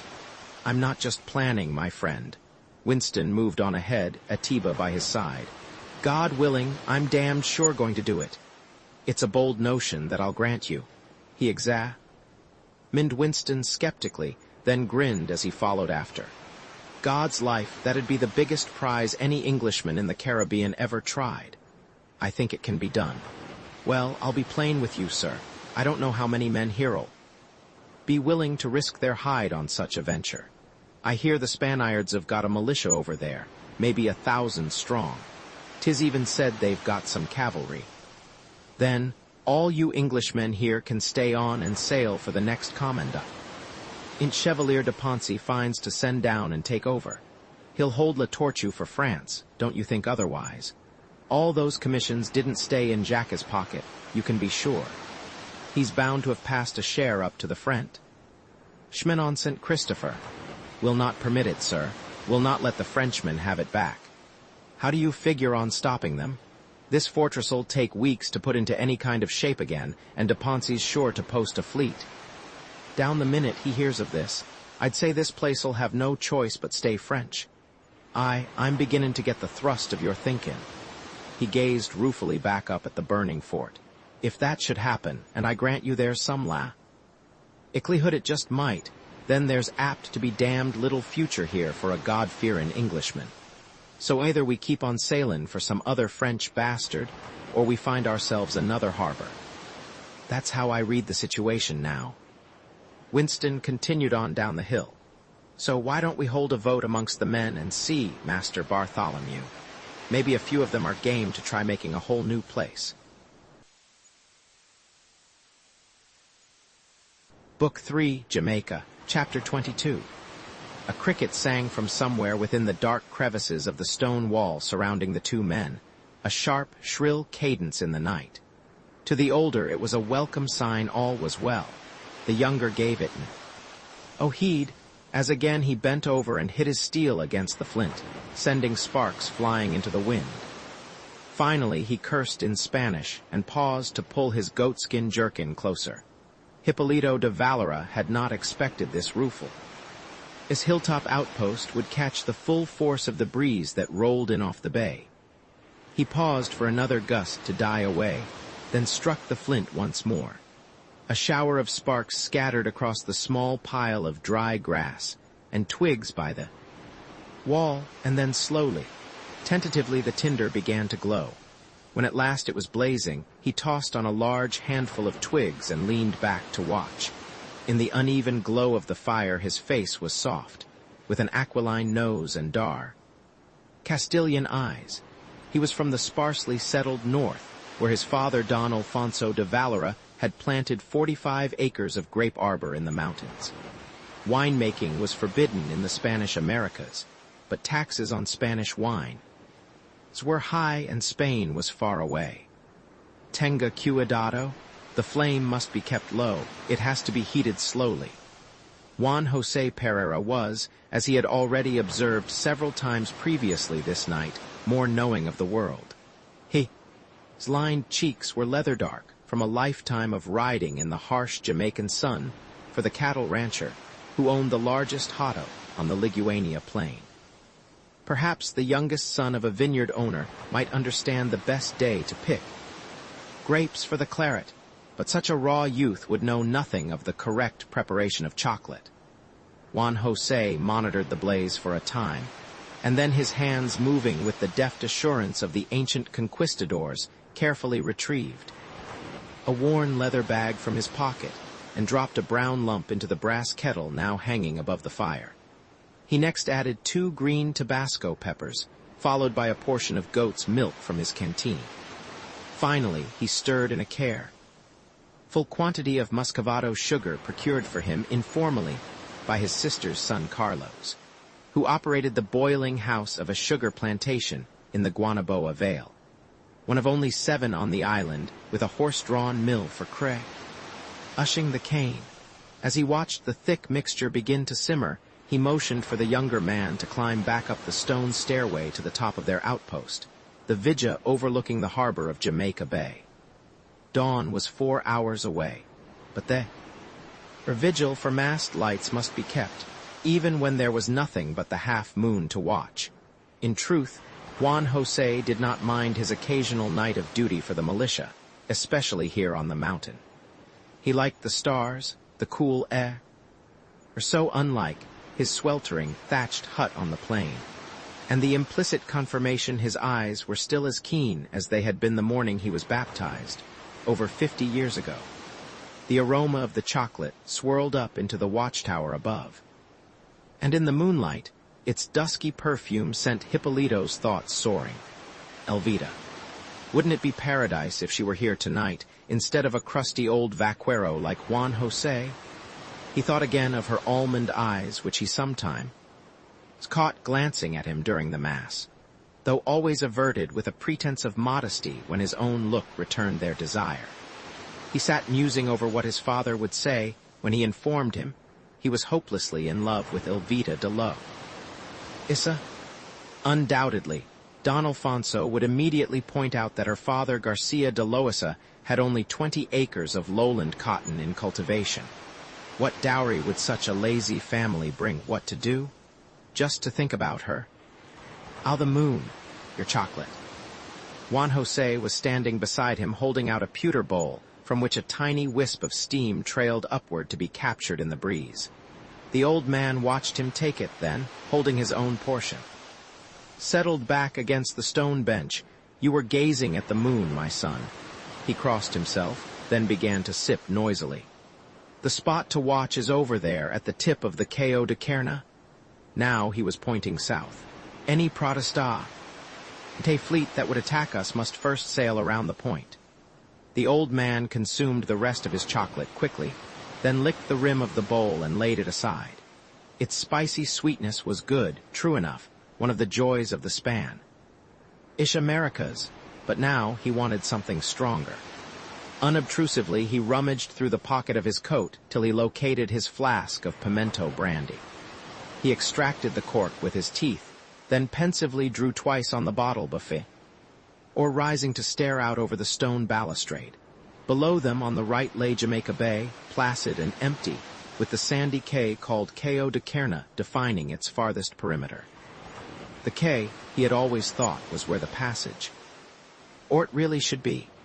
But their governor, Don Francisco de Castilla, claimed there was no money to build a second one. All the same, spreading below him was the finest harbor in the New World when Jamaica had no more than 3,000. Ols, maybe 4, on the whole island. Did not even the giant galones on their way north from Cartagena find it easy to put in here to trade?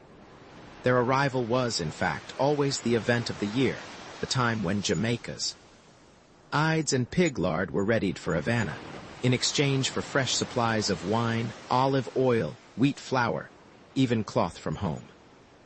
Don Fernando, owner of the Hato, always made certain his hides were cured and bundled for the gay Ilones by late spring, but Don Fernando's leather business was of scant concern to Juan José. What use had he for white lace from Seville? He pulled again at the flask, its brandy sharp and pungent, and let his eyes wander to the gree. In plain on his left, now washed in moonlight. That was the Jamaica he cared about, where everything he required could be grown right in the earth. Cotton for the women to spin, beef and cassava to eat, wine and cacao and cane brandy for droit. Inking tobacco to soothe his soul. He suddenly remembered he had left his pipe in the leather knapsack, down below. But now he would wait a bit. Thinking of a pleasure made it even sweeter, just as he knew young Hippolito was dreaming still. Of some country senorita. When a young man could not attend to what he was told for longer than a minute, it could only be first love. As he stood musing, his glance fell on Caguea, the passage fort, half a mile to the left, along a Rio Cabo river that flowed down from Villa de la Viga. The fort boasted 10 great guns, and it was manned by militia day and night. If any strange ship entered the bay, Caguea would be signaled from here at the Villa, using 2 large bells donated by the church, and the fort's cannon would be readied as a precaution. He studied it for a time, pleased it was there. Its guns would kill any heretic Luterano who came to steal the pipe. He glanced over at Hippolito, now making a show of watching the point at Cayo de Kerna, and briefly entertained sending him down for it. Then he decided the climb would be good for his legs, would help him keep his breath which he needed for his satyr. Day-night trysts with Margarita, Don Fernando's head cook. Though, mother of God, she had lungs enough for them both. He chuckled to himself and took a last pull on the fiery brandy before collecting the pewter bowls to start down the stairs. My pipa, don't fall asleep gazing at the moon while I'm below. The young man blushed in the dark and busily studied the horizon. Juan José stood watching him for a moment, wondering if he had been that transparent 30-some. Years passed, then turned and began descending the steps, his boots ringing hard against the stone. The knapsack was at the side wall, near the door, and as he bent over to begin searching for the clay stem of his pipe, he caught the movement of a shadow along the stone lintel. Suddenly it stopped. Que pasa? He froze and waited for an answer. Silence. Now the shadow was motionless. His musket and Hippolito's were both leaning against the far wall, near the stairs. Then he remembered. Slowly, with infinite care, he slipped open the buckle on the knapsack and felt for his knife, the one with the long blade he used for skinning. His fingers closed about its bone handle, and he carefully drew it from its sheath. He raised up, quietly and smoothly as though stalking a skittish calf, and edged against the wall. The shadow moved again, tentatively, and then a massive black form was outlined against the doorway. Un-Negro, whose could it be? There were no more than 4. Or 50 slaves on the whole of Jamaica, brought years ago to work on the plantations. But the cane fields were far away, west of Rio Minho and inland. The only Negro you ever saw this far east was an occasional domestic. Perhaps he was a runaway. There was a band of Maroons, free Negroes, now living in the mountains. But they kept to themselves. They did not come down onto the plain to steal. The black man stood staring at him. He did not move, merely watch. As though completely unafraid. Then Juan José saw the glint of a wide blade, a cutlass in the moonlight. This was no thief. Who was he? What could he want? Senor, stop. He raised his knife. You are not permitted. The Negro moved through the doorway as though not understanding. His blade was rising slowly. Juan José took a deep breath and lunged. It was floating, enfolded in Margarita's soft bosom, while the world turned gradually sideways. Then he felt a peg in his knee as it struck against the stone oddly. That was his first sensation, and he wondered fleetingly if it would still be stiff when he mounted his mare in the morning. Next he noticed a dull ache in the side of his neck, not sharp, but warm from the blood. He felt the knife slip away, clattering onto the stone paving beyond his reach. Then he saw the moon, clear and crisp, suspended above him in the open sky. Next to it hovered Hippolito, his frightened eyes. Gazing down from the head of the stair, the eyes held dark brown for a second, then turned red, then black. "Meu Deus, you have killed him." A woman's voice pierced the dark. She was speaking in Portuguese as she moved through the door behind. The tall Negro. Hippolito watched in terrified silence, too afraid even to breathe. Behind the Negro and the woman were 4 other men, whispering in Inglés, muskets poised. He realized both the guns were still down below. Besides, how could? The Horson tried to murder me with his damnable knife. The man drew up the cutlass and wiped its blood against the leather coat of Juan José, sprawled at his feet. We were not to kill unless necessary. Those were your orders. The Negro motioned for quiet and casually stepped over the body, headed for the stairs. Mother of God, no. Hippolito drew back, wanting to cry out to flee. But then he realized he was cornered, like an animal. Now the knee. Negro was mounting the stairs, still holding the sword, the woman directly behind him. Why, he wondered, had a woman come with them? These could not be ordinary thieves. They must be Corsario Luterano, heretic Protestant flibist. Arrow of the sea. Why hadn't he seen their ship? They must have put in at Esquibel, the little bay down the western shore, then come up by the trail. It was 5 miles, a quick climb if you knew the way. But how could they have known the road leading up to the Villa? And if these were here, how many more were now readying to attack the fort at Caguea, just to the north? The bells.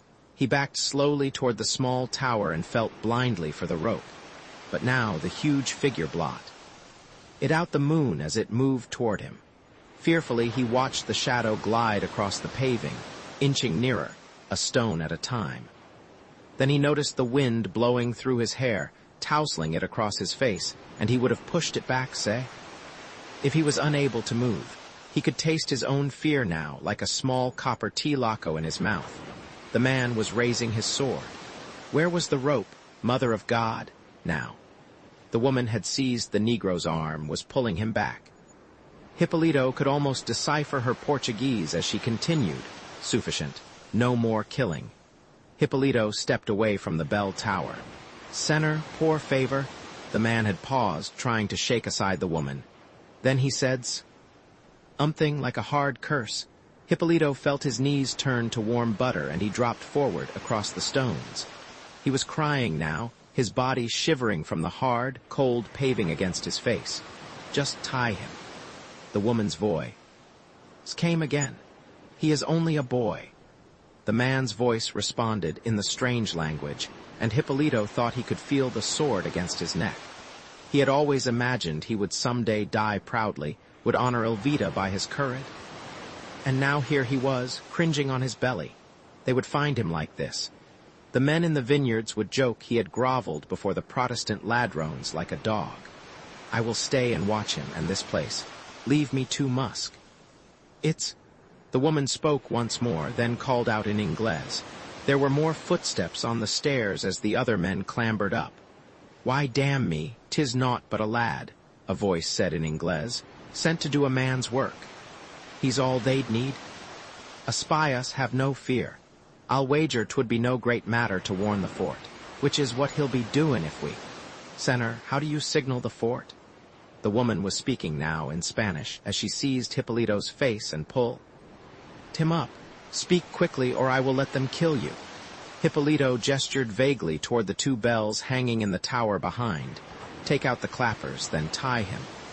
The woman's voice came again, now in Inglés. The rest of you ready? The lanterns.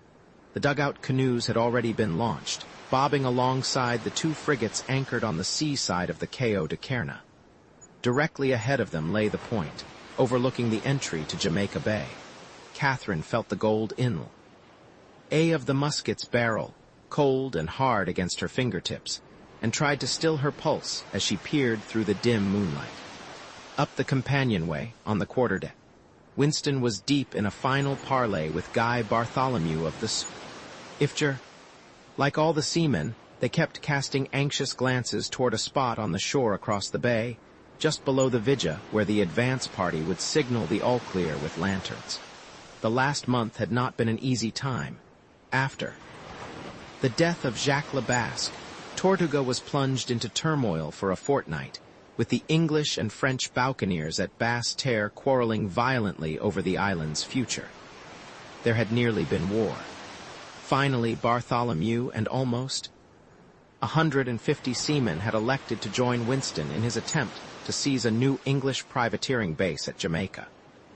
But they also demanded the right to hold Villa de la Vega for ransom, as Jackson had done so many years before. It was the dream of riches that appealed to them most, every man suddenly fancying himself a second Croesus. Finally, Winston and Bartholomew had drawn up articles specifying the division of spoils, in the tradition of the bow. Caniers. After that, 2 more weeks had passed in final preparations, as muskets and kegs of powder were stockpiled. To have sufficient landing craft, they had bartered butts of kill devil with the cow-killers on Hispaniola for 10 wide dugga. But canoes all over 6 feet across, and able to transport 15 to 20 men. With the dugouts aboard and lashed securely along the main deck of the 2 ships, the assault was ready. They set sail as a flurry of rumors from other islands began reaching the buccaneer stronghold. The most disquieting was that a French fleet of armed warships had already been dispatched south by the Chevalier de Ponce of St. Christopher, who intended to restore his dominion over Tortuga and appoint a new French commandant to place. Yet another story, spreading among the Spanish planters on Hispaniola, was that an English armada had tried to invade the city of Santo Domingo on the southern coast, but was repulsed ingloriously, with hundreds lost. The story of the French fleet further alarmed the English buccaneers, and almost 24 more offered to join the Jamaica expedition. The Spanish tale of a failed assault on Santo Domingo was quickly dismissed. It was merely another in a long history of excuses put forward by the audiencia of that city to explain its failure to attack Tortuga. There would never have been a better time to storm the island, but once again the cowardly Spaniards had managed to find a reason for allowing the buccaneers to go unmolested, claiming all their forces were needed to defend the capital. The morning of their departure arrived brisk and clear, and by mid-afternoon they had already made Cape Nishalau at the northwest tip of Hispaniola. Since the windward passage lay just ahead, they shortened sail, holding their course west by southwest till dark, when they elected to heave to and wait for morning, lest they overshoe. At dawn they were back underway, and just before nightfall, as planned, they had sighted Point Morant on the eastern tip of Jamaica. Winston ordered the first stage of the assault to commence. The frigates made way along the southern coast till they neared the point of the Cayo de Kerna, the wide quay at the entry to Jamaica Bay. Then, while the Swifter kept station to watch for any turtling craft that might sound the alarm, Winston hoisted the Defiance's new sails and headed on past the point, directly along the coast. The attack plan called for an advance party to proceed overland from the rear and surprise the Vidya on the hill overlooking the bay, using a map prepared by their Spanish pilot, Armando Vargas. Winston appointed Atiba to lead the men. Serena went with them as translator. They had gone ashore 2 hours before midnight, giving them 4 hours to secure the Vidya before the attack was launched. A signal of 3 lanterns on the shore below the Vidya would signify all clear. After they had disappeared up the trail and into the salt savannah, the Defiance rejoined the Swifter, at which time Winston ordered the forecastle unlocked and flintlocks distributed, together with bando ears of powder and shot. While the men checked and primed their muskets, Winston ordered extra barrels of powder and shot loaded into the dugouts, along with pikes and half-pikes. Now the men stirred impatiently on the decks, new flintlocks glistening in the moonlight, anxious for their first feel of Spanish gold. Catherine pushed through the crowd and headed up the companionway toward the quarterdeck. Winston had just dismissed Bartholomew, sending him back to the Swifter to oversee final assignments of his own men and arms. The old buccaneer was still chuckling over something Winston had said as she met him on the companionway. "See you take care with that musket now, lady." He doffed his dark hat with a wink. He stepped past. "She's apt to go off when you'd least expect." She smiled and nodded, then smoothly drew back the hammer on the breech with an ominous click as she looked up. "Then tell me, Guy, is this what makes it fire? God's blood, Lady." Bartholomew scurried quickly past, then glanced uncertainly over his shoulder as he slid across the banister and started down the swaying rope ladder, headed for the shallop moored below. "Hugh, how long do you expect before this?" "Ignal, it'd best be soon. If not, we won't have time to cross the bay before daylight." He peered through the dark, toward the hill. "We've got to clear the harbor and reach the mouth of the Rio Cabra while it's still dark, or they'll see ya." "From the passage fort. How far up the river is the fort?"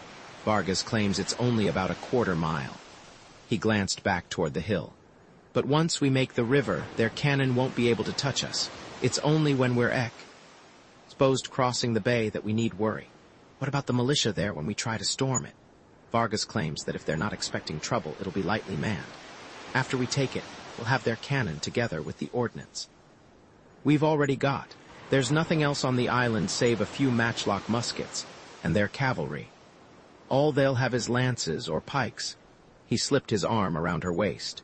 "No, Katie, after we seize passage fort, the Spaniards can ever get us out of here from land or sea.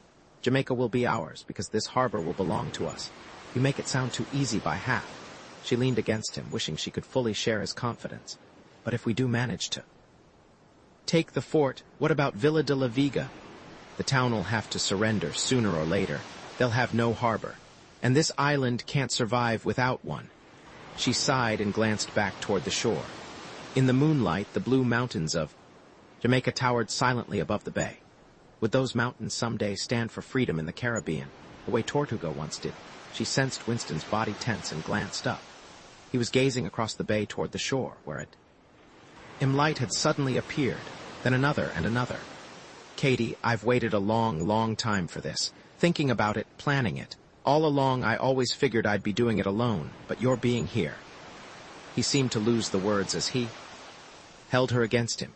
"Tonight we're about to do something together that'll change the Americas forever." The oars bit into the swell, and the dark waters of the bay slapped against the bark-covered prow, an ancient cadence he remembered from that long voyage north 10 years past. Where had all the years gone? Behind him was a line of dugouts, a deadly procession of armed, grim-faced seamen. All men of Tortuga, not one among them still welcome in any English, French, or Dutch settlement. Was it possible to start over with men like these? A new nation. "Mira," Vargas whispered over the rhythm of the oars. His dark eyes were glistening as he pointed toward the entry to the harbor, a wide strait that between the point of the Cayo de Kerna and the mainland. Around them, the light surf sparkled in the moonlight. "Is not this Puerto the finest in all the Caribbean?" He smiled back at Winston, showing a row of tobacco-stained teeth. "Oh, storm reaches here. The smallest craft can anchor safely, even in a hurricane. It's just like I figured. So the spot to situate our cannon really is right there on the point. Do that and nobody could ever get into the bay." Vargas laughed. "See, that is true. If they had guns here, we could never get past. But Jamaica is a poor island. The passage fort over on the river has always been able to slow an assault long enough for them to empty the town. Then their women and children are safe. What else do they have worth stealing?" "Hugh, is this the location you were talking to John about?" Catherine was studying the wide and sandy point. "The very place. That's why I had him stay with the Defiance and keeps of the lads. I hope he can do it. He'll wait till sunup, till after we take the fort. But this cay is the place to be, mark it." "You are right, Senor," Vargas continued as they steered on around the point. "I have often wondered myself why there was no port city out here. Perhaps it is because this island has nothing but stupid agricultors." Their tiny armada of dugouts glided quickly across the strait, then hugged the shore, headed toward the mouth of the Rio Cabra. Now they were directly under the Vija as they rowed past, 5 figures suddenly emerged from the trees and began wading toward them. Winston immediately signaled the dugouts to put in. Atiba was grinning as he hoisted himself. Over the side. It was simple, he settled among the seamen. There were only 2 Horsen Spaniards. Where's Serena? Catherine scanned the empty shoreline. Did anything happen? When a woman is allowed to sit in council with warriors, there are always damnable complications. Atiba reached and helped one of the English seamen in. She would not have us act as men and kill the Horsens both, so she is still up there on the mountain, holding a musket. You're not a better man if you murder their militia. Catherine scowled at him. After you take a place, you only need hold it. That is the weak way of a woman, Senhora. He glanced toward the hill as again their oars flashed in the moonlight. It is not the warrior way. Winston grimaced, but said nothing, knowing the killing could be far from over. In only minutes they had skirted the bay and were approaching the river mouth. As their dugouts veered into the Rio Caber, the whitecaps gave way to placid ripples. The tide had just begun running out, and the surface of the water was flawless, reflecting back the half-moon. Now they were surrounded by palms and beyond, dense forests. Since the rainy season was past, the river itself had grown shallow, with wide sand bars to navigate. But a quarter-mile farther and they would be beneath the fort. Jamaica at last. Winston grinned and dipped a hand into the cool river. Catherine gazed up at the passage fort, now a sharp silhouette in the moon. Light. It had turrets at each corner and a wide breastwork, from which a row of 18-pound culverin projected hard fingers against the sky. I just pray our welcome celebration isn't too well attended. As they rode slowly up. The river, the first traces of dawn were beginning to show in the east. She realized their attack would have to come quickly now. Even though the Vidya had been silenced, sentries would doubtless be posted around the fort. There still could be a bloody fa. It with small arms if they were spotted in time for the Spaniards to marshal the militia inside. Let one sentry sound the alarm, and all surprise would be lost. I think we'd best beach somewhere along here. Bartholomew was sounding within. Or, the river was growing increasingly sandy and shallow. She's down to no more'n half a fathom. Besides that, it's starting to get light now. Winston nodded concurrence. Much farther and they might spy us, signal the lads behind to put in. Aye. He turned and motioned with his oar. Quickly and silently, the dugouts veered into the banks and the men began climbing over the sides. As they waded through the mud, each carrying a flintlock musket and a pike, they dragged the dugouts ashore and into the brush. All right, masters. Winston walked down the line as they began to form ranks. We want to try taking this place without alerting the whole island. If we can do that, then the Spaniards'll not have time to evacuate the town. Remember, anything we take in either place will be divided according to the articles drawn. Any man who doesn't share what he finds will be judged by the rest, and may God have mercy on him. He turned and gazed up the hill. There was a single trail leading through the forest. So look lively, masters. Let's make quick work of this. As they headed up the incline, the men carefully holding their bandoliers to prevent rattling, they could clearly see the fort above the trees. Now lights began to flicker along the front of the breastwork, torches. Next, excited voices began to filter down, faint in the morning air. Armando Vargas had moved alongside Winston, his eyes narrow beneath, his helmet and his weathered face grim. He listened a moment longer, then whispered, I fear something may have gone wrong, Senor. What are they saying?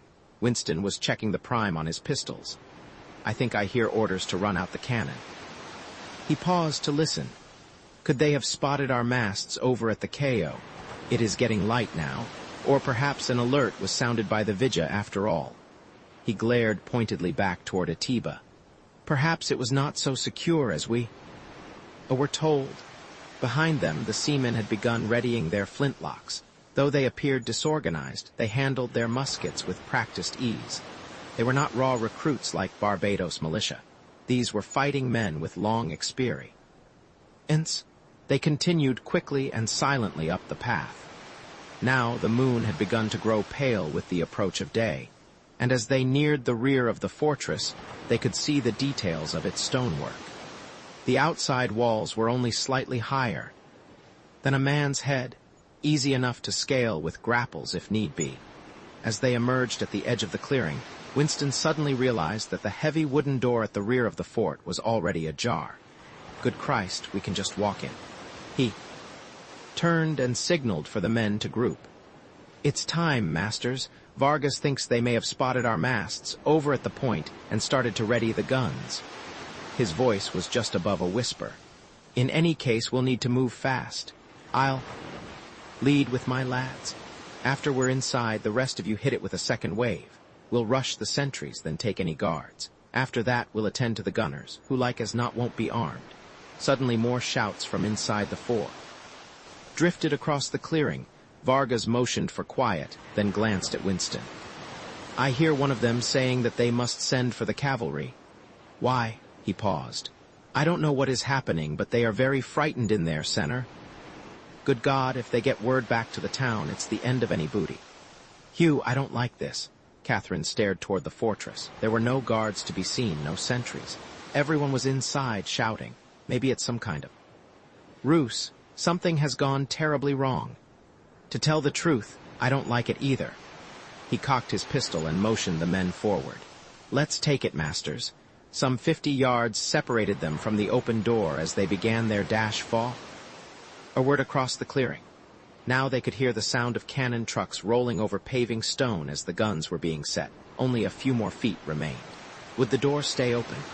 Why had there been no musket fire as Winston bounded?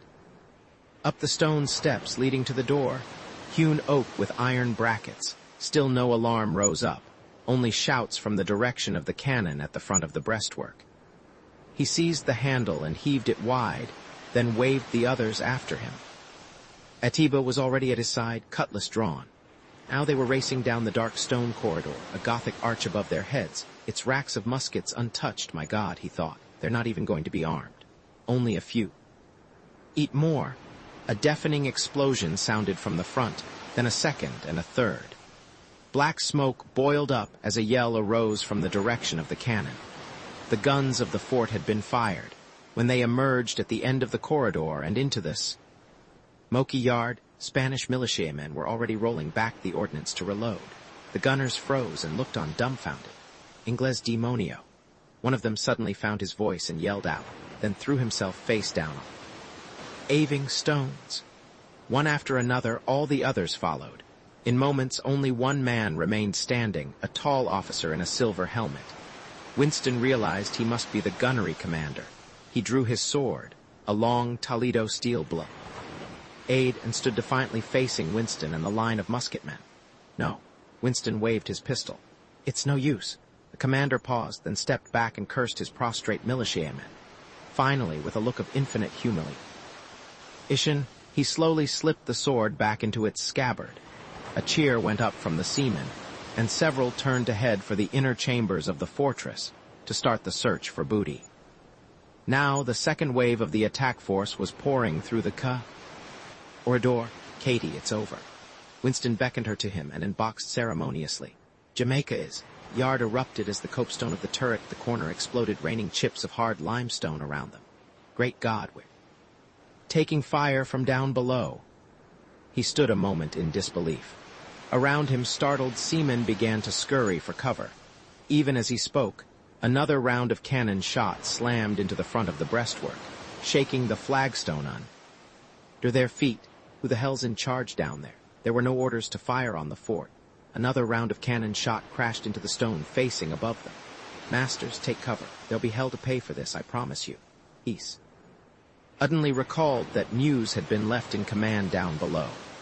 If Johns ordered the ships into the bay and opened fire, I'll skin him alive. Aye, and with this commotion, I'll wager their damned cavalry lancers will be on their way soon enough to give us a welcome. Bartholomew was standing alongside him. I'd say we'd best secure that door back there and make ready to stand them off. Order it done. Winston moved past the gunners and headed toward the front of the breastwork, Catherine at his side. As they approached the Spanish commander, he backed away, then bowed nervously and addressed them in broken English. "You may receive my sword, Senor, in return for the lives of my men. I am Captain Juan Vicente de Padilla, and I offer you unconditional surrender. Please run up your flag and signal your gunships." "We've got no flag." Winston stared at him. "Yet, but we will soon enough." "What do you mean, my Captain? You are Inglés." His dark eyes acquired a puzzled expression. "Of course you have a flag. It is the one on your ships down in the bay." "Hugh, what's he talking about? Has John run up English colors?" Catherine strode quickly past the smoking cannon to the edge of the breastwork and leaned over the side.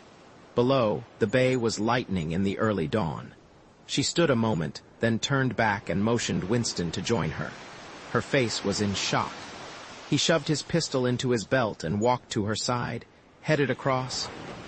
The bay, guns run out, was a long line of warships. Nearest the shore, and already launching longboats of Roundhead infantry, where the Rainbow and the Marston wore the red and white cross of St. George fluttering from their mizzenmasts. Book 3, Jamaica, Chapter 23. Heaven help us. To think the Lord Protector's proud Western design has been reduced to assaulting this worthless backwater. Edmund Calvert's voice trailed off gloomily as he examined the blue-green map. "Untins of Jamaica." Then he turned to face Colonel Richard Morris, standing beside him on the quarterdeck. "No silver mines, no plantations, doubtless nothing save wild hogs and crocodiles. Well, sir, at least this time the Navy has landed my men where we'd planned." Morris was studying the passage fort that loomed above them. Amidships, moored longboats were being loaded with helmeted infantry muskets at the ready. Their culverins seem to have quieted. If the towns know better defended, there should be scant difficulty making this place ours. That, sir, was precisely what you were saying when we first sighted Santo Domingo. Scarcely more than a fortnight passed before those craven stalwarts you'd call an army were chased back into the sea. Morris' eyes narrowed. "When the accounting for Hispaniola is finished, sir, that debacle will be credited to the incompetence of the English Navy. All the same, you'd best take your stout-hearted band of cowards and see what you can manage here." Calvert dismissed the commander with a perfunctory salute. Rancor no longer served any end. What was lost was lost. What had been forfeited, he knew, was England's best chance ever to seize a portion of Spain's vast New World wealth. Oliver Cromwell's ambitious Western design had foundered hopelessly on the sun-scorched shores of Hispaniola. He reflected again on the confident instructions in his secret commission, authorized by the Lord Protector himself, and approved by his new Council of State only 4 months earlier. The Western design of His Highness is intended to gain for England that part of the West Indies now in the possession of the Spaniard, for the effecting thereof. We shall communicate to you what hath been under our consideration. Your first objective is to seize certain of the Spaniard's islands, and particularly Hispaniola. Said island hath no considerable place in the south part thereof, but this city of Santo Domingo, and that not being heavily fortified may doubtless be possessed without much difficulty, which being done, that whole island will be brought under obedience. From thence, after your landing there, send force for the aching of Havana, which lies in the island of Cuba, which is the back door of the West Indies, and will obstruct the passing of the Spaniards' plate fleet into Europe. Having secured these islands, proceed immediately to Cartagena, which we would make the seat of the intended design, and from which England will be master of the Spaniards' treasure, which comes from Peru by the way of Panama in the South Seas to Porto Bello or Nombre de Dios in the North Sea. How presumptuous! It all seemed from this vantage. Worse still, the Council of State had not even bothered taking notice of Jamaica, an underdefended wilderness, now their only chance to seize anything held by the Spaniards. Most depressing of all, Cromwell would surely be loath to spend a shilling on the men and arms needed to hold such a dubious prize, meaning the Spaniards would simply come and reclaim it the minute the fleet set sail. Surely, he told himself, Cromwell was aware they had shipped out without nearly enough trained men to attack Spanish holdings. Even his Council of State realized as much. But they had nourished the delusion that, once Barbados was bludgeoned back into the Commonwealth, its planters would dutifully offer up whatever first-rate men, arms, and cavalry were needed for the campaign. What the Council of State had not conceived was how indifferent those islanders would be to the territorial ambitions of Oliver Cromwell. Barbados planters, it turned out, wanted nothing to do with a conquest of the Spanish Americas. To them, more English-held lands in the New World only meant the likelihood of more acres planted in sugar one day, to compete with the trade they hoped to monopolize. Consequently, Morris Barbados recruits consisted almost wholly of runaway indentures eluding their owners and their creditors, a collection of profane, debauched rogues whose only boldness lay in doing mischief. Sugar and slaves. They might well have undermined Barbados' brief try for independence, but they also meant there would be no more English lands in the Americas. Calvert's heart grew heavy as he remembered how their careful strategy for taking Hispaniola had been wrecked. They had decided to avoid the uncharted harbor of Santo Domingo and land 5 miles down the coast, but by a mischance of wind on their stern, it was 30. Then Morris had disembarked his troops with scarcely any water or victuals. All the first day, however, he had marched unopposed, his Puritan infantrymen even pausing to vandalize Papist churches along the way, using idols of the Virgin for musket practice. The Spaniards, however, had a plan of their own. They had been busy burning all the savannas farther ahead to drive away the cattle, leaving a path of scorched ground. Soon Morris' supplies were exhausted, and hunger began to set in, whereupon his infantry did stealing the horses of the cavalry, roasting and devouring them so ravenously, the Spaniards reportedly thought horsemeat must be some kind of English delicacy. Then came another catastrophe. For sport, the army burned some thatched huts belonging to Hispaniola's notorious cow-killers. Soon, a gang of vengeful hunters had massed in the woods along the army's path and begun sniping with their long-barreled muskets. After that, whenever fireflies appeared in the evenings, the English sentry, never before having seen such creatures, mistook them for the burning matchcord of the cow-killers' muskets and began firing into the night, causing general panic and men trampled to death in flight. Also, the rattling claws of the nightfall. Ridging Caribbean land crabs would sound to the nervous English infantry like the clank of the cow-killers' bandoliers. An alarm would raise, the cow-killers and soldiers would run blindly into the forests and deadly swamps trying to flee. When they finally reached Santo Domingo, Morris and his demoralized men gamely tried to rush and scale the walls, whereupon the Spaniards simply fired down with cannon and slew hundreds. Driven back, Morris claimed his retreat was merely tactical, but when he tried again, the Spanish cavalry rode out and lanced countless more in a general rout, only turning back when they tired of killing. It was the most humiliating defeat any English army had ever suffered, at the hands of the supposedly craven Spaniards and the wandering cow-killers of Hispaniola.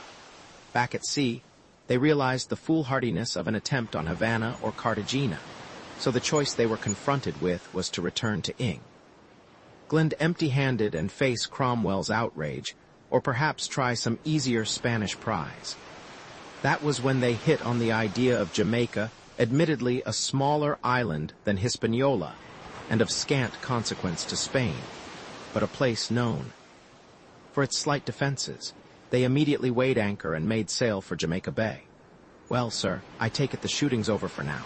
Mayhaps this time your rabble army will see fit to stand and fight like Englishmen, edging his way cautiously up the smoky companionway, in black hat and cotton doublet, was one of the few Barbados planters who had offered to join the expedition. He glanced at the sunlit fortress, then stared at the green hills beyond. Though from the looks of the place, I judge it's scarcely worth the waste of a round of shot. 'Twould seem to be damned near as wild as Barbados the day I first set foot on her. I think Colonel Morris knows his duty, sir. Calvert's tone grew a fish. Oh, and I presume some of this land could readily be put into cultivation. Why, Calvert, puzzled, had the planter come. He'd not offered to assist the infantry. No, most probably he volunteered in hopes of commandeering the choicest Spanish plantations on Hispaniola all for himself. Or perhaps he merely couldn't countenance the thought he'd been denied a seat on Barbados' new council. Yes, that was more likely the case. Why else would a sugar grower as notoriously successful as Benjamin Briggs have decided to come with them? Cultivation. Briggs turned on him. I see you know little enough about running a plantation, sir. Where's the labor you'd need? Perhaps some of these infantry will choose to stay and settle. With the Spaniards all about, this island's going to require this set of layabouts. I doubt 1 in 100 could tell a cassava root from a yam, assuming he had the industry to hoe one up. Briggs moved to the railing and surveyed the wide plain spreading up from the harbor. This batch'd not be worth 2d the dozen for clearing stumps and planting. But he found himself thinking, maybe things would be different if you went about it properly.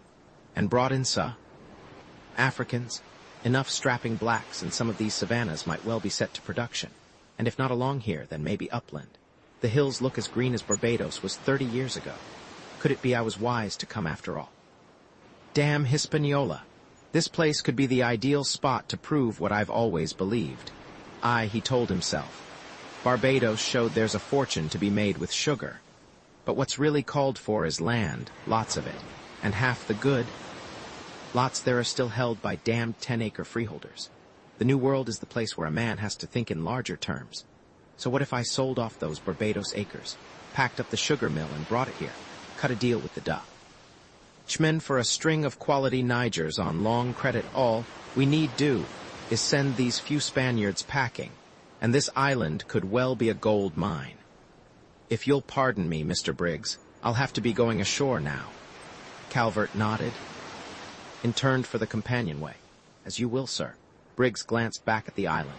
And if it's all the same, I think I'll be joining you, to take the measure of this fish we've snagged and see what we've got. You might do better to wait, Mr. Briggs, till we've gained a clear surrender from the Spaniards. Well, sir, I don't see any Spaniards lurking about there on the plain. He headed down the companionway after Calvert. I'm the civilian here, which means I've got responsibility of my own. Hugh, are we going to just stand here and let these bastards rob us? Catherine was angrily gripping her musket. We took this fort, not Morris and his Roundheads. Winston stood staring at the warships, his mind churned. Why the hell were they here? Cromwell had better things to do with his navy than harass a few Spanish planters. Whatever they want, he vowed to himself, they'll damn well have to fight for it. 'Tis the most cursed sight I e'er laid eyes on. Bartholomew had moved beside them. Mayhaps that rumor about some fleet trying Santo Domingo was all too true, and when they failed at that, they decided to pillage Jamaica instead. Next to him was Timothy Farrell, spouting Irish oaths down on the ships. By the Holy Virgin, but whatever happened, I'll wager you this it's the last we're like to see of any ransom for the town. His eyes were desolate. The damned English'll be having it all. They've never heard of divide. A thing fair and square, that I promise you. Well, they can't squeeze a town that's empty. Winston turned to Bartholomew. So why don't we start by giving this navy a little token of our thanks? Set these Spaniards free to go back and help clear out Villa de la Viga. By the time the damned Roundheads get there, there'll be nothing to find save empty huts. Well, sir, it's a thought, I'll grant you. Else we could try and get over there first ourselves to see if there's any gold left to be had. These Spaniards' Romanish churches are usually good for a few trinkets. The buccaneer looked down again. A line of longboats was now edging across the bay below, headed for the shore beneath the fort. He glanced back at his men. What say you, lads? There's no point to it, Captain, as I'm a Christian. One of the grizzled buccaneers behind him spoke up. There are lads here aplenty who have sailed for the English Navy in their time, and I'm one of 'em. You can He's sure we'd never get past those frigates with any Spanish gold. All we'd get is a rope if we tried rifling the town now or holding it for ransom. When an honest tar borrows a brass watch fob, he's hanged for theft. When the general'll steal a whole country, it's called the spoils of war. No, sir, I've had all the acquaintance I expect to with so-called English law. I warrant the best thing we can do now is try getting out of here whilst we can, and let the persons have what they came to find. We took this place once, by God, and we can well do it again. There was a murmur of concurrence from the others. Some experienced seamen were already eyeing the stone corridor, reflecting on the English nave. His frequent practice of impressing any able-bodied man within reach whenever it needed replacements. Well, sir, there's some merit in what you say. Bartholomew nodded thoughtfully.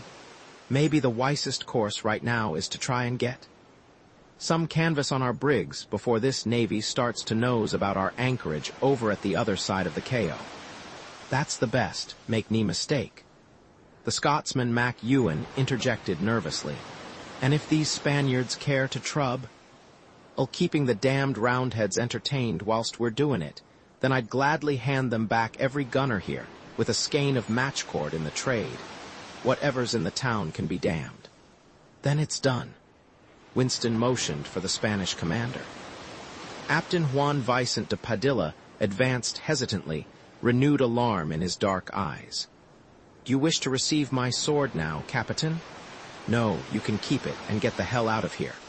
Go on back to Villa de la Viga and let your governor know the English navy's invaded.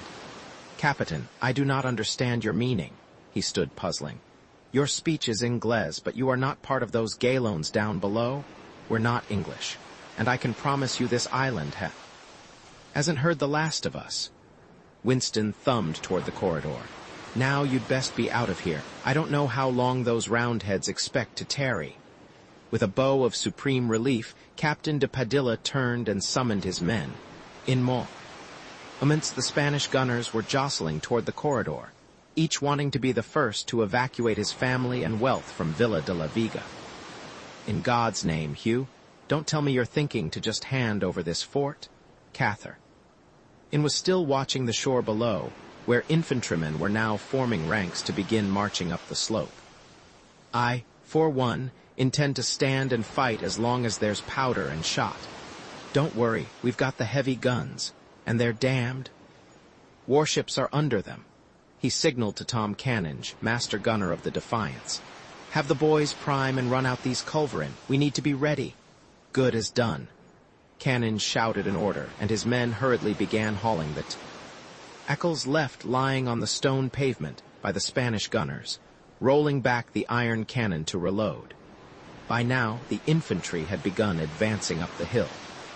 Winston watched them long enough through the sparse trees to recognize Richard Morris at their head. So we meet again, you Roundhead bastard. But this time I start out holding the ordnance. Masters, cover us with your muskets. He motioned for Catherine, and together they started for the corridor. The hallway had grown lighter now, a pale gold in the early light of dawn. At the far end, the heavy oak door had been left ajar by the departing Spanish gunners. As they stepped into the sunshine, Atiba suddenly appeared beside them, concern on his face. Senhor, I think it is no longer safe at the damnable Villa on the hill. I must go back up there now. All right. Winston waved him on, but see you're quick on it. I am a man of the mountains. When I wish, I can travel faster than a Spaniard with a horse. He began to sprint across the clearing, headed for the trees. Katie, hang on to this. Winston drew one of the pistols from his belt and handed it to her. We'll talk first, but if we have to shoot, the main thing is to bring down Morris. That ought to scatter them. As they rounded the corner of the fort, Colonel Richard Morris emerged through the trees opposite, leading a column of infantry. The commander froze when he saw them. He was raising his musket, preparing to give order. A fire, when his face softened into a disbelieving grin. God's blood. Nobody told me you'd decided to join up with this assault. He examined them a moment longer, then glanced up at the breastwork, where a line of seamen had appeared, holding flintlocks. He stared a moment in confusion before looking back at Winston. "I suppose congratulations are in order. We had no idea 'twas you and your men who'd silenced their guns. You've doubtless saved us a hot ord. In's battle, bloody fine job, I must say." He lowered his musket and strode warily forward. "What have you done with all the Spaniards? They're gone now." Winston's hand was on the pistol in his belt. "Then the place is ours?" Morris turned and motioned the infantryman forward. "Damned odd I didn't notice your frigate in amongst our sail. We could have used you at Hispaniola." He tried to smile. "I'd say, sir, that an extra month's pay for you and your lads is in order, Eva. Though I take it you joined us late, I'll see to it myself. You can save your 18 shillings. Colonel, we plan to hold this fort and maybe the island to go with it. But you're free to rifle the town if you think you can still find anything. You plan to hold what, sir?" Morris took a cautious step backward. "Where you're standing, it's called Jamaica. We got here first, and we intend to keep however much of it strikes our fancy." "Well, sir, that's most irregular. You see, you've still got all the brass I recall." He gripped the barrel of his musket. "I've already offered you a bonus for exceptional valor. But if you're thinking now to try and rebel against my command here, what you're more likely to earn is a rope around your neck." Winston turned and yelled up to Canage. "Tom, ready the guns, and when I give the order, lay a few rounds across the quarterdeck of the Rainbow anchored down there. Maybe it'll encourage Colonel Morris to re-examine." "In the situation—" "Good God," Morris paled, "is this some kind of jest? You can take whatever you want from the Spaniards, but this harbor's mine. That is, if you'd prefer keeping Cromwell's flagship afloat." "This harbor? That's right. We're keeping the harbor and this fortress till such time as we come to an understanding." While Morris stared up again at the row of cannon, behind him the last contingent of infantry began to emerge through the trees. Leading it was Admiral Edmund Calvert, and beside him strode a heavy-set man in a wide, dark hat. They moved through the row of silver-helmeted infantrymen, who parted deferentially for the Admiral, headed toward Morris. They were halfway across the clearing before Benjamin Briggs noticed Catherine and Winston. "What in the name of hell?" He stopped abruptly. "Have the both of you come back to be hanged like you merit?" "I take care what you say, Master Briggs." Winston looked down the slope. "My lad, up there might mistake your good humor." Briggs glanced up uncertainly at the breastwork, then back. "I'd like to know what lawless undertaking it is brings you to this forsaken place. You might try answering the same question." "I'm here to look to English interests. I assume that means your personal interest, so we're probably here for much the same reason. I take it you two gentlemen are previously acquainted." Calvert moved cautiously forward. "Whatever your past cordiality, there'll be ample time to manage the disposition of this place after it's ours.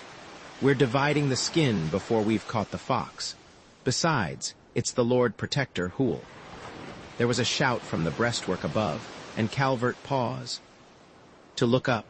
Tom Canninge was standing beside one of the gray iron culverin, waving down at Winston. "Captain, there's a mass of horsemen coming up the road from the town." "Are they looking to counterattack?"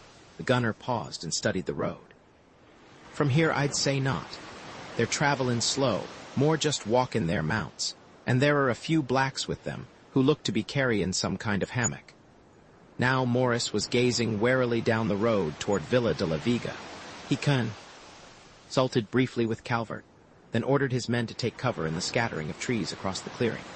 Coming toward them was a row of Spanish horsemen, with long lances and silver-trimmed saddles, their mounts prancing deferentially behind, and a slow-moving cluster of men, all attired in the latest Seville finery. In the lead was an open litter, shaded from the sun by a velvet awning, with the poles at each of its four corners held shoulder-high by an aged Negro wearing a blue silk loincloth. Catherine heard a rustle at her elbow and turned to see the Admiral bowing. "Edmund Calvert, madam, your servant." He quickly glanced again at the Spanish before continuing. "Colonel Morris just advised me you are dead. Will be Bedford's daughter. Please allow me to offer my condolences." She nodded lightly and said nothing, merely tightening her grip on the pistol she held. Calvert examined her a moment, then addressed Winston. "And I'm told that you, sir, were honorary commander for Barbados." Winston inspected him in silence. Calvert cleared his throat. Well, sir, if that's indeed who you are, I most certainly have cause to know you for a first-rate seaman. I take it you somehow managed to sail the Gloucester, he continued guardedly. You were a wanted man then, but after what's happened today, I think allowances can be made. In truth, I'd like to offer you a commission here and now if you'd care to serve under me. Accept my thanks, but I'm not looking for recruitment. Winston nodded, then turned back to study the approaching cavalry. The commission I plan to take is right here, and that's the two of us. Miss Bedford and I expect to make Jamaica home base. Calvert smiled as he continued. Well, sir, if you're thinking now you want to stay, there'll surely be a place for you here. I'll take odds the Spaniards are not going to let us commandeer this island without soon posting a fleet to trip. And recover it, which means we've got to look to some defenses right away, possibly move a few of the culverin from the Rainbow and Marston more up here to the breastwork. There's plenty to. What are you saying? Catherine stared at him. That you're going to try and hold Jamaica for England, he sobered. I agree with you it'll not be an easy task, madam, but we expect to do our best, I give you my solemn word. Yes, indeed, and if you and the men with you are to assist us, I will so recommend it to His Highness. I fear we'll be wanting experienced gunners here, and soon. While Catherine stood speechless, Benjamin Briggs edged next to them and whispered toward Calvert, Admiral, you don't suppose we'd best look to our defenses till we've found out what these damned Spaniards are about? This can only be one thing, Mr. Briggs, some kind of attempt to try and negotiate. Calvert examined the procession again as it neared the edge of the clearing. Not even Spaniards attacked from a palanquin. Now the approaching file was slowing to a halt. While the horsemen reined in to wait in the sunshine, one of the men who had been walking alongside the litter began to converse solemnly with a shadowed figure beneath its awning. Finally, he reached in and received a long silk-wrapped bundle, then stepped around the bearers and headed toward them. He was wearing a velvet waistcoat and plumed hat, and as he approached the four figures standing by the breastwork, he appeared momentarily disoriented. His olive skin looked sallow in the early light, and his heavy mustache drooped. Finally, he stopped a few feet away and addressed them collectively. I am Antonio de Medi, Lieutenant General to our governor, Don Francisco de Castilla, who has come to meet you. He regrets that his indisposition does not permit him to tender you his sword from his own hand. He paused and glanced back at the litter. An arm emerged feebly and waved him on. His Excellency has been fully advised of the situation, and he is here personally to inquire your business. If it is ransom you wish to claim, he would have me remind you we are but a poor people, possessing little wealth save our honesty and good name. I am Admiral Edmund Calvert, and I receive his greeting in the name of England's Lord Protector. Calvert was studying the shrouded litter with puzzlement. Furthermore, you may advise on Francisco de Castilla that we've not come for ransom. We're here to claim this island in the name of His Highness Oliver Cromwell. For England. Senor, I do not understand. Medina's brow wrinkled. Ingles galones such as yours, come in times past, and we have always raised the ransom they required, no matter how difficult for us. We will. This time, sir, it's going to be a different arrangement. Briggs stepped forward. He's telling you we're here to stay, pass, at along to your governor. But you cannot just claim this island, Senor. Medina examined Briggs with disbelief. It has belonged to Spain for 140 years. Where's your bill of sale, by God? We say it belongs to whoever's got at the brass to seize hold of it. Spaniards took half the Americas from the heathen. Now it's England's turn. But this island was granted to our king by His Holiness the Pope in Rome. Your Pope's ever been free to dispense lands he ever owned in the first place. Briggs smiled broadly. I seem to recall back in King Harry's time he offered England to anybody who'd invade us, but none of your papist kings troubled to take up his gift. He sobered.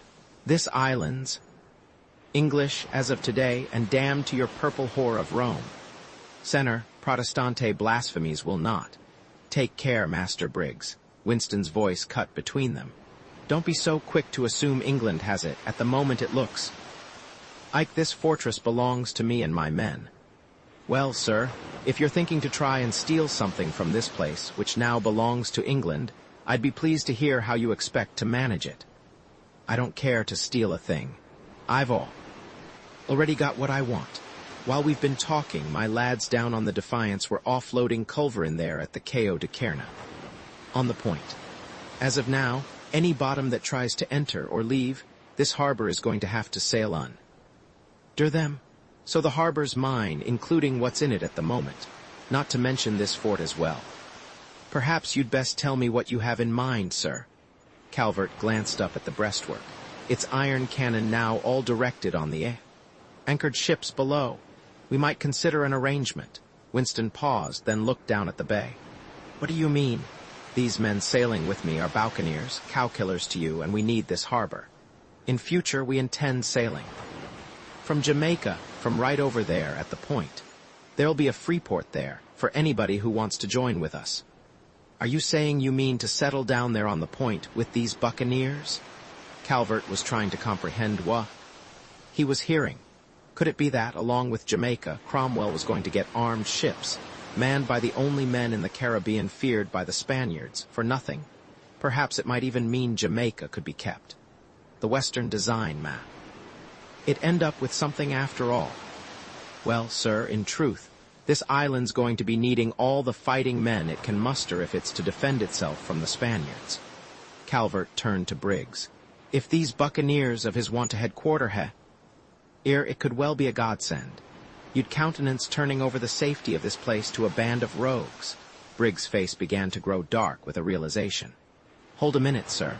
Are you meaning to suggest Cromwell won't trouble providing this island with naval protection? His Highness will doubtless act in what he considers to be England's best interest, Mr. Briggs. But I fear he'll not be too anxious to expend revenues fortifying and patrolling an empty spanny island. I wouldn't expect to see the English Navy around here if that's what you're thinking. But this island's got to have defenses. It's not the same as Barbados. Over there we were hundreds of leagues to windward, and the Spaniards never cared about it in the first place. But Jamaica's different. It's right on the windward passage. You've got to keep an armed fleet and some fortifications here, or the Spaniards'll just come and take the place back whenever they have a mind. Then we'd best start thinking about how you'd plan to arrange for it." Calvert turned back to Medina. "Kindly advise His Excellency I wish to speak with him directly." The Lieutenant General bowed and nervously returned to the litter. After consulting inside for a moment, he ordered the bearers to move it forward. What they saw was a small, shriveled man, bald and all but consumed with venereal pox. He carefully shaded his yellow eyes from the morning sun as he peered out. "As I have said, Excellency, we are pleased to acknowledge your welcome," Calvert addressed him. "For the time we will abstain from sacking Villa de la Viga, in return for which courtesy you will immediately supply our fleet with 300 head of fat cattle for feeding our men, together with cassava bread and other comestibles as we may require." After a quick exchange, Medina looked back, troubled. "His Excellency replies he has no choice but to comply. Fine, but I'm not quite finished. Be it also known without any mistaking that we have hereby taken charge of the island of Jamaica. I expect to send you the terms to sign tomorrow morning, officially surrendering it to England." Winston stepped forward and faced Medina. "You can also advise His Excellency there'll be another item in the terms. Those slaves standing there and all others on the island are going to be made free men. Senor, all the Negroes on this island have already been set free by His Excellency's proclamation this very morning, to help us resist. You think we are fools? Our Negroes are Catolico. They and our Maroons will stand with us if we have to drive you Protestante heretics from this island." "Maroons," Calvert studied him. "See, that is the name of the free Negroes who live here in the mountains." He approached Calvert. "And know this, Inglés, they are no longer alone. The King of Spain will not let you steal this island, and we will not either. Even now, our people in Villa de la Viga have taken all their belongings and left for the mountains also. We will wage war on you from there forever if need be. You may try to steal this island. Against the laws of God, but if you do, our people will empty their hottos and drive their cattle into the hills. Your army will starve. This island will become your coffin, we promise you. That remains to be seen, sir. Calvert inspected him coldly. If you don't choose to honor our terms and provide meat for this army, then we'll just take what we please. Then we bid you good day. Medina moved back to confer with the governor. After a moment, the bearers hoisted them. Litter turned and headed back down the road, trailed by the prancing horses of the cavalry. Calvert watched, unease in his eyes, as they moved out. In truth, I'm beginning to fear this may turn out to be as bloody as Hispaniola. If these Spaniards scorn our terms of surrender and take to the hills, it could be years before Jamaica is safe for English settlement. Behind them, the infantrymen had begun to emerge from the woods across the clearing, led by Morris. Next, Guy-Ba. Bartholomew appeared around the side of the fortress, his face strained and haggard in the morning light. He watched puzzling as the Spanish procession disappeared into the distance, then turned to Winston. What's all the talk been about? There's going. There'll be a war here and soon, and we don't want any part of it. So right now we'd best head back over to the point. That spot's going to be ours, or hell will hear the reason why. John's been offloading my culverin, and he should have the uns in place by now. We don't need these cannon anymore.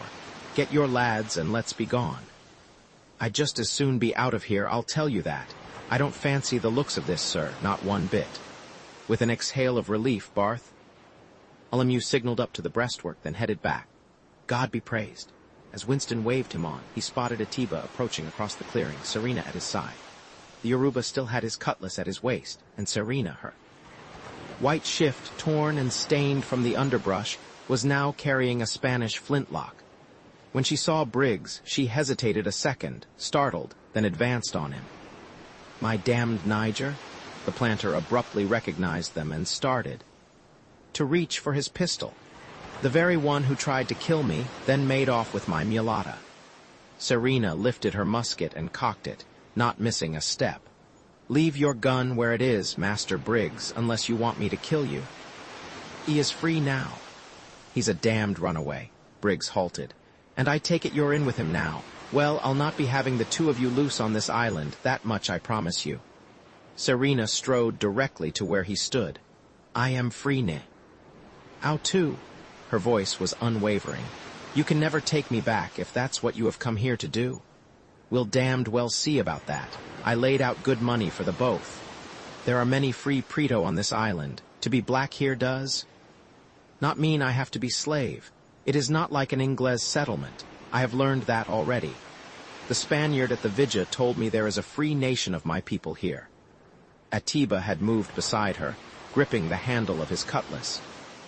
I do not know why you have come, Horson Branco, but there will be war against you, like there was on Barbados, if you ever try to enslave any of my peoples living in this place.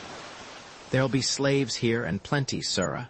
No way Black is going to tell an Englishman how to manage his affairs. There'll be war, you may depend on it, till every runaway is hanged and quartered, and that includes you in particular. He was suddenly interrupted by a barrage of earring from the woods behind them, and with a curse he whirled to stare. From out of the trees, a line of Spanish militia was emerging, together with a column of blacks, all bearing muskets. They wore tall helmets and knelt in ranks as they methodically began firing on the English infantry. Briggs paused a second, then ducked and bolted. Hugh, we've got to get out of here. Now. Catherine seized his arm and started to pull him into the shelter of the breastwork. Shouts rose up while helmets and breastplates jangled across the clearing as the English infantrymen began to scatter. Morris immediately cocked his musket and returned fire, bringing down a Spanish musketman, then yelled for his men to find cover. In moments, a morning air had grown opaque with dark smoke, as the infantry hurriedly retreated to the trees on the opposite side of the clearing, and began piling up makeshift barricades of brush. Senhor, I think the damnable war has already begun. Tiba yelled to Winston as he followed Serena around the corner of the breastwork. That it has, and I for one don't want any part of it. He looked back. Katie, what do you say we just take our people and get on down to the paw? Let Morris try and fight them over the rest. She laughed, coughing from the smoke. They can all be damned. I'm not even sure whose side I want to be on anymore. While Briggs and Calvert huddled with Morris behind the barricade B. Set up by the English infantrymen, the four of them quickly made their way around the side of the fort, out of the shooting. Bartholomew was waiting by the oak door, the seamen crowded around. Now the fortress was SMTI Wallam. Usket battle between the Spanish and the English raged across the clearing on its opposite side. I've told the lads, he shouted above the din. They're e'est as pleased to be out of here that I'll warrant you, now that we've lost all chance to, sir. Prize the town. I'd say we're ready to get back over to the point and see what it is we've managed to come up with. Good. Winston motioned them forward. As he led them down the trail, Catherine at his side, he felt a tug at his sleeve and earned to see Atiba. I think we will not be going with you, my friend. The Yoruba was grim. Dara says if there is to be a war against the Ingles Branco here, then we must join it. This time I believe a woman's counsel is wise. You'd get tangled up in this fray? It could be a damnable long war, I think, perhaps much years. But I would meet these free people of my blood, these Maroons. But we're going to take the harbor here. You could. I am not a man of the sea. My friend, my people are of the forest. That is what I know and where I want to be. And that is where I will fight the Ingles as long as I have breath. Well, see you take care. This may get very bad. Winston studied him. We're headed down to the point. You'll always be welcome. Then I wish you fortune. Your path may not be easy either. These damnable Ingles may try to come and take it away from you. If they do, then they don't know what a battle is. We're going to make a replace here yet. And mark it, there'll come a day when slaveholders like Briggs will be a blot on the name of England and the Americas. All anybody will want to remember from these times will be the buccaneers. That is a fine ambition. He smiled, then glanced down at Serena. I wonder what becomes of this island now with all of us on it. I will tell you. She shifted her musket. We are going to bring these Ingles to their knees. Someday they will come to us begging. She reached up and kissed Catherine, then lightly touched Winston's hand. Finally she prodded Atiba forward, and in moments they were gone through the trees. Hugh, I'm not at all sure I like this. Catherine moved next to him as they continued on. Down the hill toward the dugouts, Bartholomew was ahead of them now, leading the buccaneers. I thought we were going to capture an island, but all we've ended up with is just a piece of it, a harbor, and all these criminals. Katie, what did you once say about thinking you could have it all? I said I'd learned better. That sometimes you've got to settle for what's possible. She looked up at him. But you know I wasn't the only one who had a dream. Maybe you wanted a different kind of independence, but you had some pretty grand ideas all the same. What I wanted was to take Jamaica and make it a free place. But after what's happened today, nobody's going to get this island for a long, long time. She looked up to see the river coming into view through the trees, a glittering ribbon in the early sun. Then why don't we just make something of what we have down there on the point, for ourselves? He slipped an arm around her and drew her against him. Shall we give it a try? ***** London Report of the Council of Foreign Plantations to the Lords of Trade of the Privy Council Board concerning the condition of the Americas, with recommendations for further rinse of the interests of our merchants. Having described Barbados, Virginia, Maryland, and New England, we will now address the condition of Jamaica subsequent to the demise of the late and unlamented Oliver Cromwell and the Restoration, and of His Royal Majesty, Charles Stuart Roman II, to the throne of England. Unlike Barbados, which now has 28,515 black slaves and whose lands command 3 times the price of the most fertile acres in England, the island of Jamaica has yet to enjoy prosperous development for sugar, although its production may someday be expected to surpass even that of Barbados, by virtue of its greater size. It has ever been vexatious to govern, and certain recommendations intended to amend this condition are here set forth. It is well remembered that after Jamaica was seized from the Spaniards, the admiral and infantry commander, who shall not be cruelly named here, were both imprisoned in the Tower by Oliver Cromwell as reward for their malfeasance in the Western design. Furthermore, the English infantry first garrisoned there soon proved themselves base, slothful rogues, who would neither dig nor plant, and in short time many sought to defect to the Spaniards for want of rations. These same Spaniards thereafter barbarously scattered their cattle, reducing the English to eating dogs and snakes, whereupon over two-thirds eventually starved and died. The Spaniards did then repair to the mountains of that island with their Negroes, where together they waged war for many years against all English forces sent against them, before at last retiring to live amongst their fellow papists on Cuba. After that time, Oliver Cromwell made offer of free acres, under the authority of his Great Seal, to any Protestant in England who would travel thither for purposes of settlement, but to scant effect. His appeal to New Englanders. The common plant was in like manner scorned. Thus for many years Jamaica has remained a great thorn in the side of England. Even so, we believe that certain possibilities of this island may soon compensate the expense of maintaining it. Until now, the reason may be taken as follows. It has long been understood that the aspect of our American settlements most profitable to England is the trade they have engendered for our merchants. Foremost among the commodities required are laborers for their plantations, a demand we are at last equipped to supply. The Royal African Company, in which His Majesty King Charles Roman II and all the court are fortunate subscribers, has been formed, and a string of English slaving fortresses has now been established on the Guinea coast. The company has thus far shipped 60,753 Africans to the Americas, of which a full 46,396 survive to be marketed, and its most recent yearly dividend to English subscribers was near to 300%. A prized coin of pure West African gold, appropriately named the guinea, has been authorized by His Majesty to commemorate our success in this remunerative new business. Now that the assemblies of Virginia and Maryland happily have passed acts encouraging the usefulness of Negro slaves in North America, we may expect this trade to thrive abundantly, in light of the fact that blacks on English plantations do commonly perish more readily than they breed. Furthermore, the noblest plantation in the New World could well one day be the island of Jamaica, owing to its abundance of fertile acres. Two conditions thwarting its full development can be addressed. The first being a band of escaped blacks and mulattoes, known to the Spaniards as Maroons, who make bold to inhabit the mountains of said island as a godless, separate nation.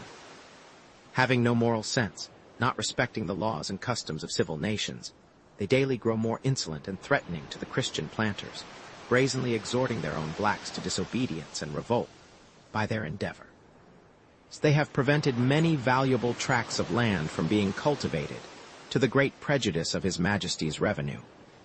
All attempts to quell and reduce these blacks, said to live as though still in Africa, with their own practices of worship, have availed but little by virtue of their unassailable redoubts, a condition happily not possible on the small island of Barbados.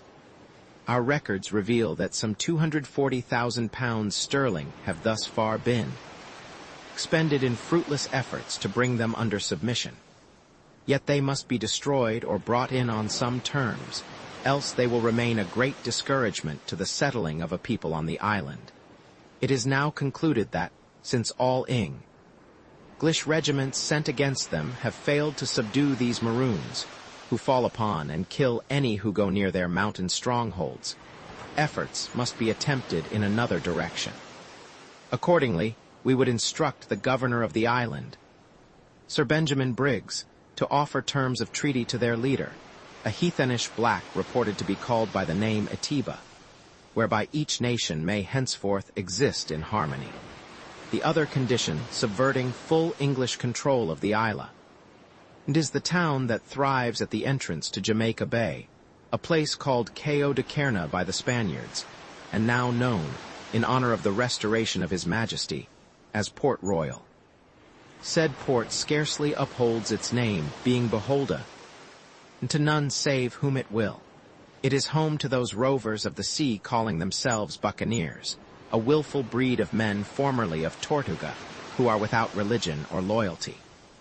Traveling whither they choose, they daily wreak depredations upon the shipping of the Spaniard, taking pieces of eight in the tens of millions, and have made the kingdom of the sea their only allegiance. Unlike our own failure to settle prosperous plantations on Jamaica, this port has enjoyed great success. Of a certain kind, no city founded in the New World has grown more quickly than this place, nor achieved a like degree of wealth.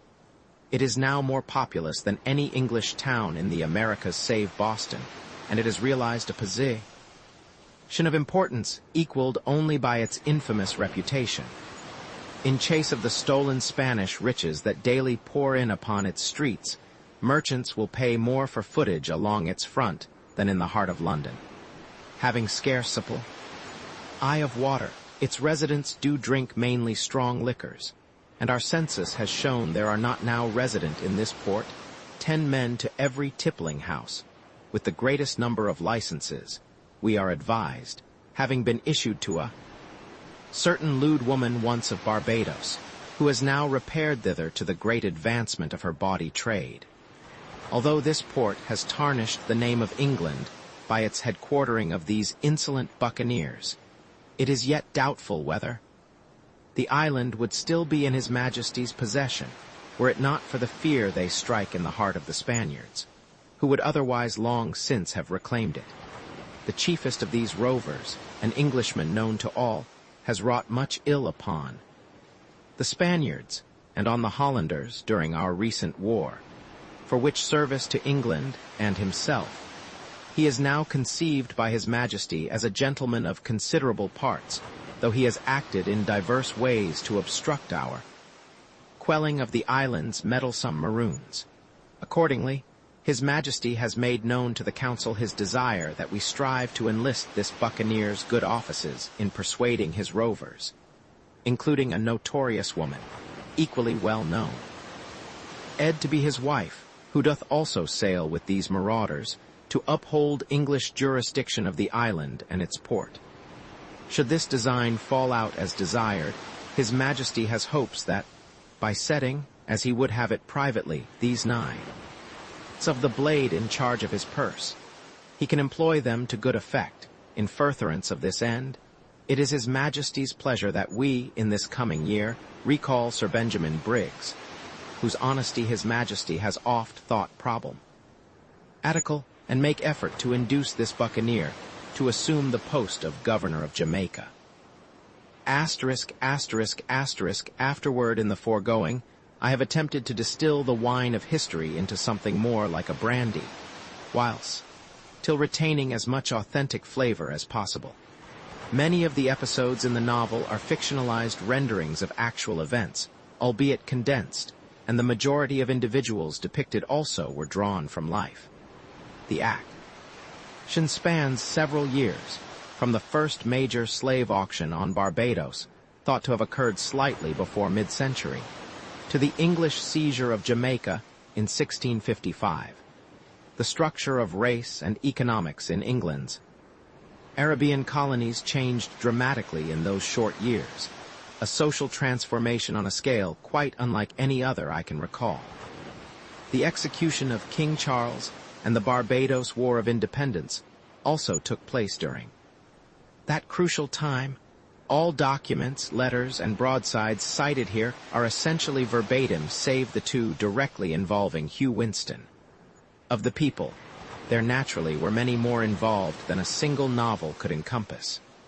Hugh Winston is a composite of various persons and viewpoints of that age, such as Thomas Tryon, ending of course with the famous buccaneer Sir Henry Morgan, later appointed Governor of Jamaica in recognition of his success pillaging Spanish treasure.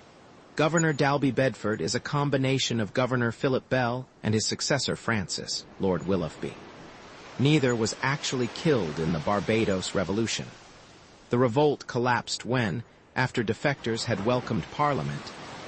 Forces ashore, 5 days of rain immobilized the planters, whereupon a stray English cannonball knocked down the door of a plantation house where the island's militia commanders were gathered, and laid out one of the sentries, demoralizing them into surrender. Catherine Bedford was inspired by Governor Bell's wife, in whom by reason of her quick and industrious spirit lay a great stroke of the government. Benjamin Briggs is an embodiment of many early settlers, his installation of the first sugar mill on the island, and his construction of a walled compound for protection recall James Drax and Drax Hall. And his later career is not unlike that of Thomas Modiford, a prosperous Barbados planter who became governor of Jamaica. Anthony and Jeremy Walrond are vaguely reminiscent of the prominent royalists Humphrey and George Walrond. Edmund Calvert was drawn for some portions of the story from Sir George Ayscue, and for others from Admiral William Penn. Richard Morris is a combination of Captain William Morris and General Robert Venables, and James Powlett recalls Vice Admiral Michael Pack. Most of the council and assembly members appearing here were actually in those bodies, and my Joan Fuller is homage to a celebrated Bridgetown brothel proprietor of the same name. Of them all, I sincerely hope I have done most justice to her memory. Jacques le Basque was modeled on various early buccaneers, beginning with Pierre le Grand, the first to seize a Spanish ship using dugouts, and ending with the much-hated French buccaneer King Levasseur, who built Forte de la Roche and its dovecote. Thibaut de Fontenay was the latter's nephew, who murdered him much as described over the matter of a shared mistress. Although Serena, as mulatto bed-warmer to Benjamin Briggs, had no specific prototype at that early time, a condition soon to change, much to the dismay of English wives at home. Atiba was inspired by a Gold Coast slave named Cough, who led an unsuccessful revolt on Barbados in the 17th century, intending to establish a black nation along African lines. As punishment, and he and several others were burned alive, being chained at the stake. When advised of his sentence, he reportedly declared, "If you roast me today, you cannot roast me tomorrow." A contemporary broadside depicting the affair retailed briskly in London.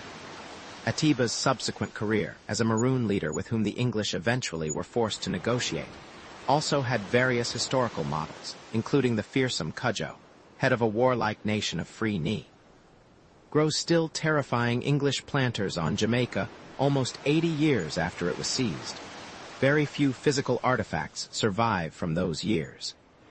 On Barbados, one can see Drax Hall, on which Briggs Hall was closely modeled, and little else. On Tortuga, this writer chopped his way through the jungle and located the site of Levasseur's Forte de la Roche and Dovecote. A bit of digging uncovered some stonework of the fort's outer wall, but all that remained of them. Dovecote was a single plaster step, almost 3.5 centuries old, once part of its lower staircase, and now lodged in the gnarled root of a banyan tree growing against the huge rock atop which it was built. On Jamaica there seems to be nothing left, save a few relics from the heyday of Port Royal. Only the people of those islands, children of a vast African diaspora, remain as living legacy of Europe's sweet tooth in the 17th century. The story here was pieced together from many original sources, for which thanks is due the superb library and rare bookroom of Columbia University, the rare bookroom of the New York Public Library, the archives of Barbados, and the Institute of Jamaica, Kingston, for information on Yoruba culture and practices, still very much alive in Brazil and parts of the Caribbean. I am grateful to Dr. John Mason of the Yoruba Theological Seminary, the Caribbean Cultural Center of New York, and friends in Haiti who have over the years exposed me to Haitian Vaudan. For information on Tortuga and the Buccaneers, including some vital research on Forte de la Roche, I am indebted to the archaeologist Daniel Coscacaro, and for their hospitality to an inquiring novelist, I thank Les Frères des Chrétiens, Christian Brothers missionaries on the Isle de la Tortue, Haiti. I'm also grateful to Dr. Gary Puck Reen, author of Little England, for his insights concerning the role slavery played in Barbados' ill-starred attempt at independence. Those friends who have endured all or portions of this manuscript, pen in hand, and provided value. Will criticisms and suggestions include, in alphabetical order, Norman and Susan Feinstein, Joanna Field, Joyce Hawley, Julie Hoover, Ronald Miller, Ann Prydox, Gary Prydox, and Peter Radetsky. Without them, this could never have been completed.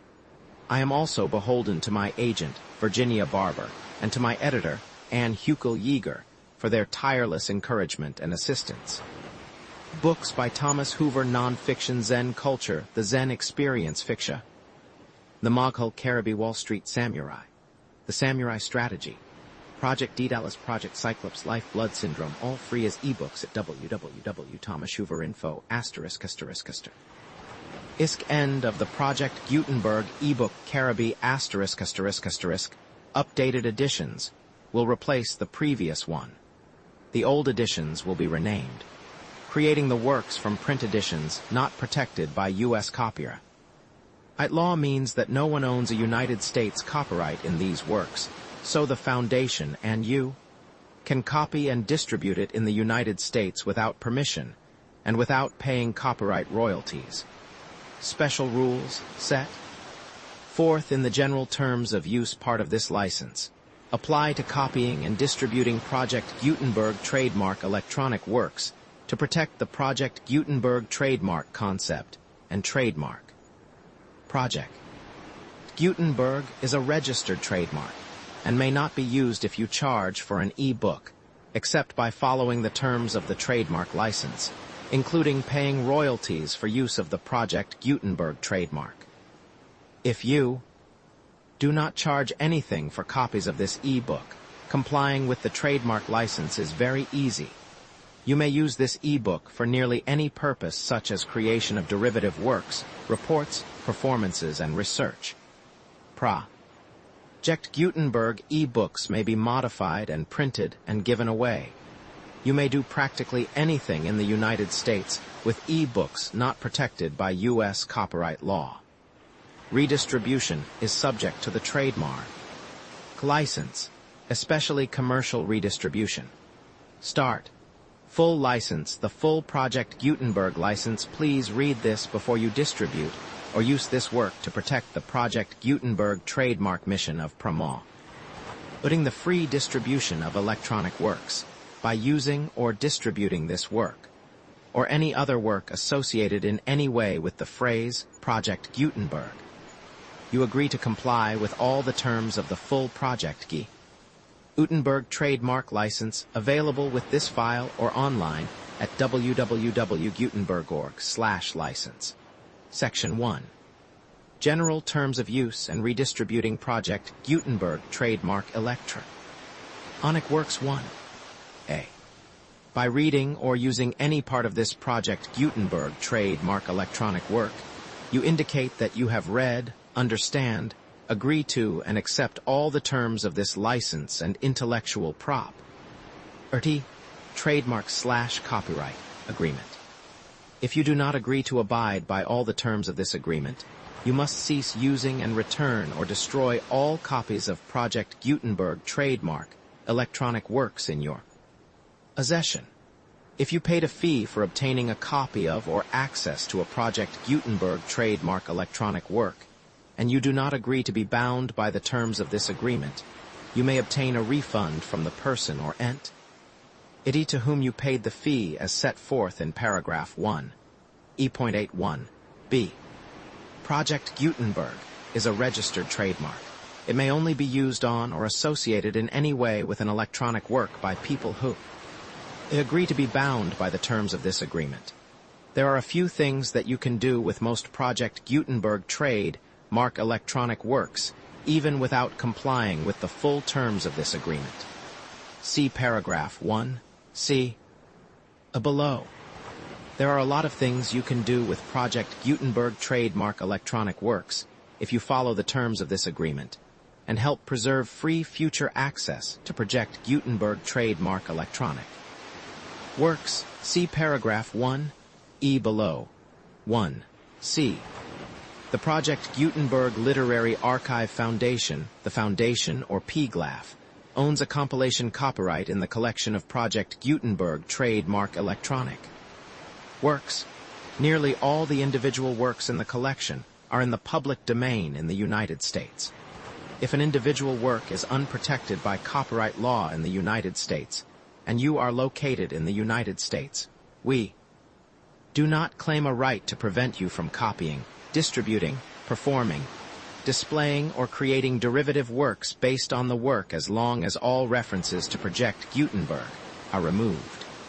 Of course, we hope that you will support the Project Gutenberg trademark mission of promoting free access to electronic works by freely sharing Project Gutenberg trademark works in compliance with the terms of this agreement for keeping the Project Gutenberg trademark name associated with the work.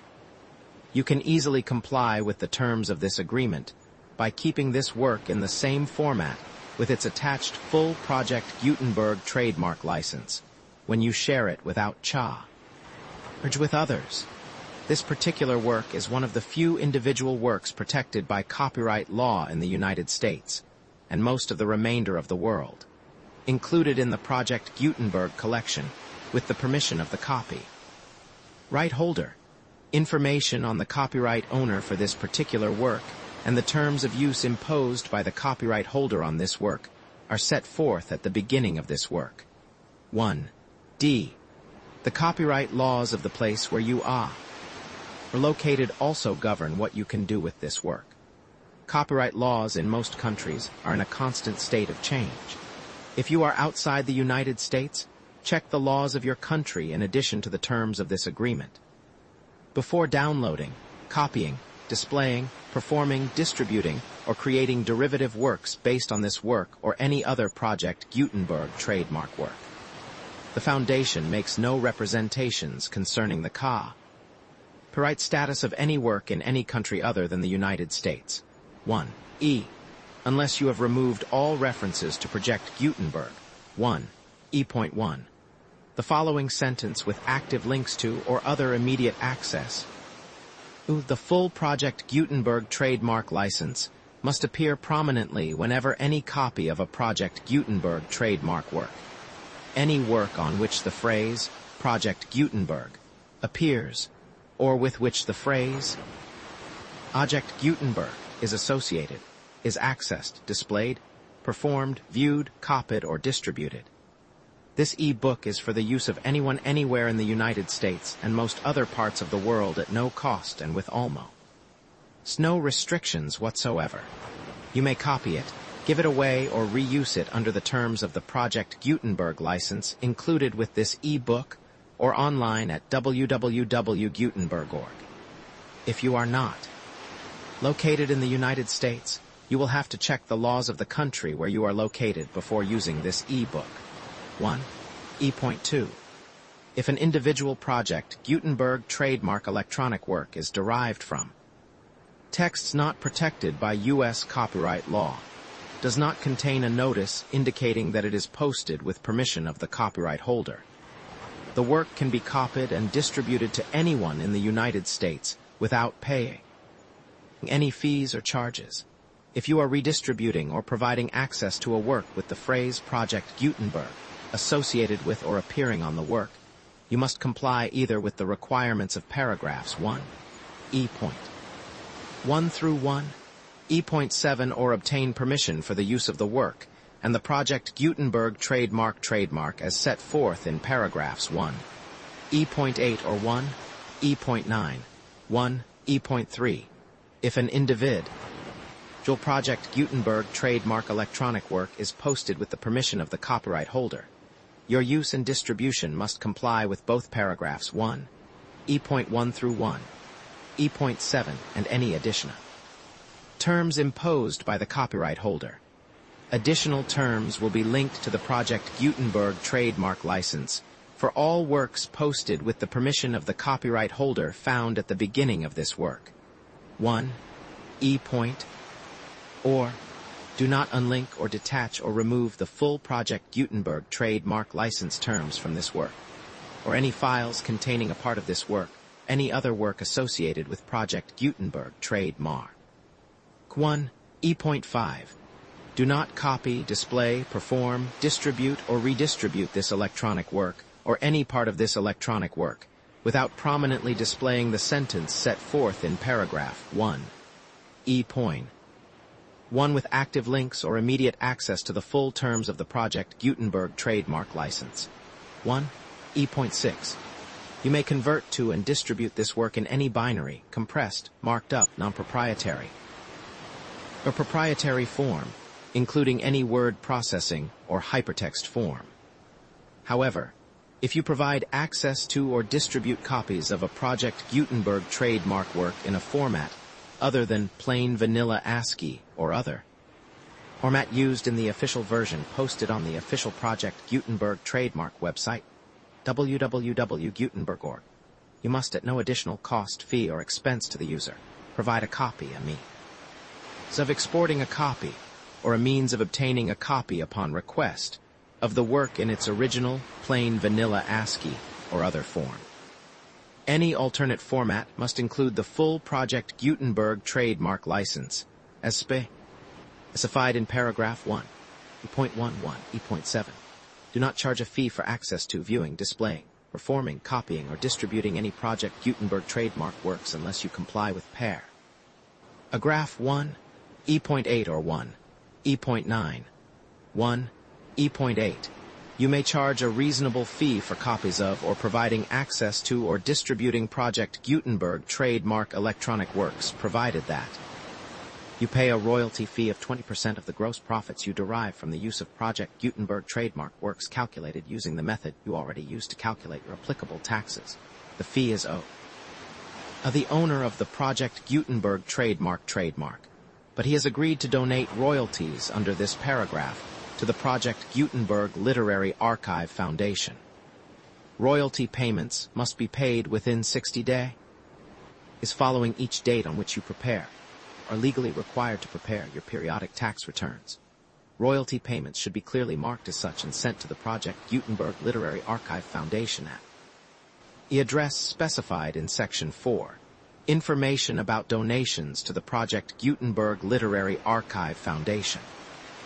You provide a full refund of any money paid by a user who notifies you in writing or by email within 30 days of receipt that he does not agree to the terms of the full Project Gutenberg trademark license. You must require such a user to return or destroy all copies of the works possessed in a physical medium and discontinue all use of and all access to other copies of Project Gutenberg trademark works. You provide, in accordance with paragraph 1, F.3, a full refund of any money paid for a work or a replacement copy if a defect in the electronic work is discovered and reported to you within 90 days of receipt of the work. You comply with all other terms of this agreement for free distribution of Project Gutenberg trademark works. 1. E.9. If you wish to charge a fee or distribute a Project Gutenberg trademark electronic work or group of works on different terms than are set forth in this agreement, you must obtain permission in writing from the Project Gutenberg Literary Archive Foundation, the manager of the Project Gutenberg trademark. Contact the foundation as set forth in Section 3 below. 1. F.1. F.1. Project Gutenberg volunteers and employees expend considerable effort to identify, do copyright research on, transcribe and proofread works not protected by U.S. copyright law in creating the Project Gutenberg trademark code. Action.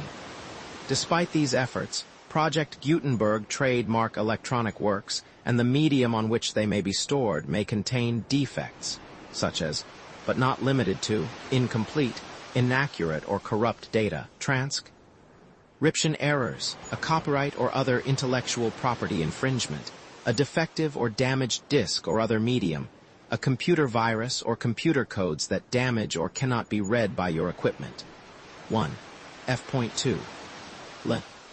Emitted warranty, disclaimer of damages, except for the right of replacement or refund, described in paragraph 1. F.3. The Project Gutenberg Literary Archive Foundation, the owner of the Project Gutenberg trademark, and any other party distributing a Project Gutenberg trademark electronic work under this agreement, disclaim all liability to you for damages, costs, and expenses, including legal fees. You agree. You have no remedies for negligence, strict liability, breach of warranty, or breach of contract, except those provided in paragraph 1, F.3. You agree that the foundation, the trademark owner, and any distributor under this agreement will not be liable to you for actual, direct, indirect, consequential, punitive, or incidental damages, even if you give notice of the possibility of such damage. 1. F.3. Limited right of replacement or refund if you discover a defect in this electronic work within 90 days of receiving it. You can receive a refund of the money, if any. You paid for it by sending a written explanation to the person you received the work from. If you received the work on a physical medium, you must return the medium with your written explanation. The person or entity that provided you with the defective work may elect to provide a replacement copy in lieu of a refund. If you received the work electronically, the person or entity providing it to you may choose to give you a second opportunity to receive the work electronically in lieu of a refund. If the second copy is also defective, you may demand a refund in writing without further opportunities to fix the problem. 1. F.4. Except for the limited right of replacement or refund set forth in paragraph 1, F.3, this work is provided to you as is with no other warranties of any kind, express or implied, including but not limited to warranties of merchantability or fitness for any purpose. 1. F.5. Some states do not allow disclaimers of certain implied warranties or the exclusion or limitation of certain types of damages. If any disclaimer or limitation set forth in this agreement violates the law of the state applicable to this agreement, the agreement shall be interpreted to make the maximum disclaimer or limitation permitted by the applicable state law. The invalidity or unenforceability of any provision of this agreement shall not void the remaining provisions. 1. F.6. Indemnity you agree to indemnify and hold the foundation, the trademark owner, any agent or employee of the foundation, anyone providing copies of Project Gutenberg trademark electronic works in accordance with this agreement, and any volunteers associated with the production, promotion, and distribution of Project Gutenberg trademark electronic works, harmless from all liability, costs, and expenses, including legal fees, that arise directly or indirectly from any of the following which you do or cause to occur. A. Distribution of this or any Project Gutenberg trademark work. B. Alteration, modification, or additions or deletions to any Project Gutenberg trademark work. And C. Any defect you cause. Section 2. Information about the mission of Project Gutenberg trademark. Project Gutenberg trademark is synonymous with the free distribution of electronic works in formats readable by a widest variety of computers, including obsolete, old, middle-aged, and new computers. It exists because of the efforts of hundreds of volunteers and donations from people in all walks of life, volunteers and financial support. To provide volunteers with the assistance they need are critical to reaching Project Gutenberg trademark's goals and ensuring that the Project Gutenberg trademark collection will remain freely available for generations.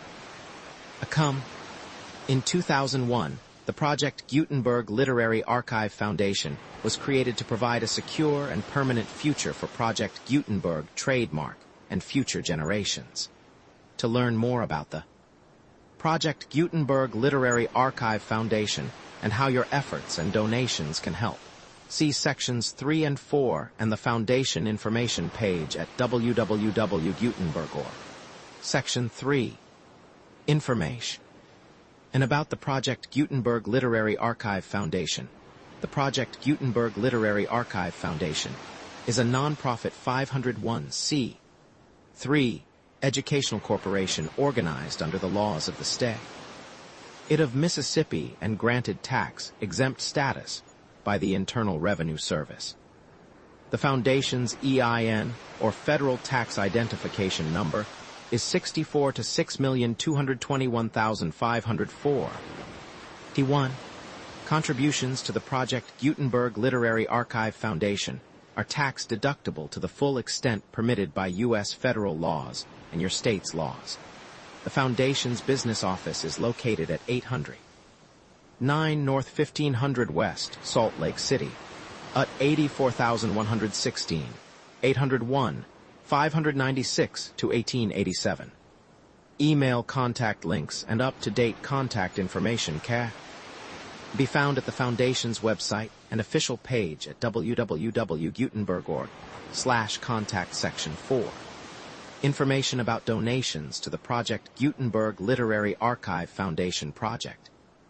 Gutenberg trademark depends upon and cannot survive without widespread public support and donations to carry out its mission of increasing the number of public domain and licensed works that can be freely distributed in machine readable form accessible by the widest array of equipment, including outdated equipment.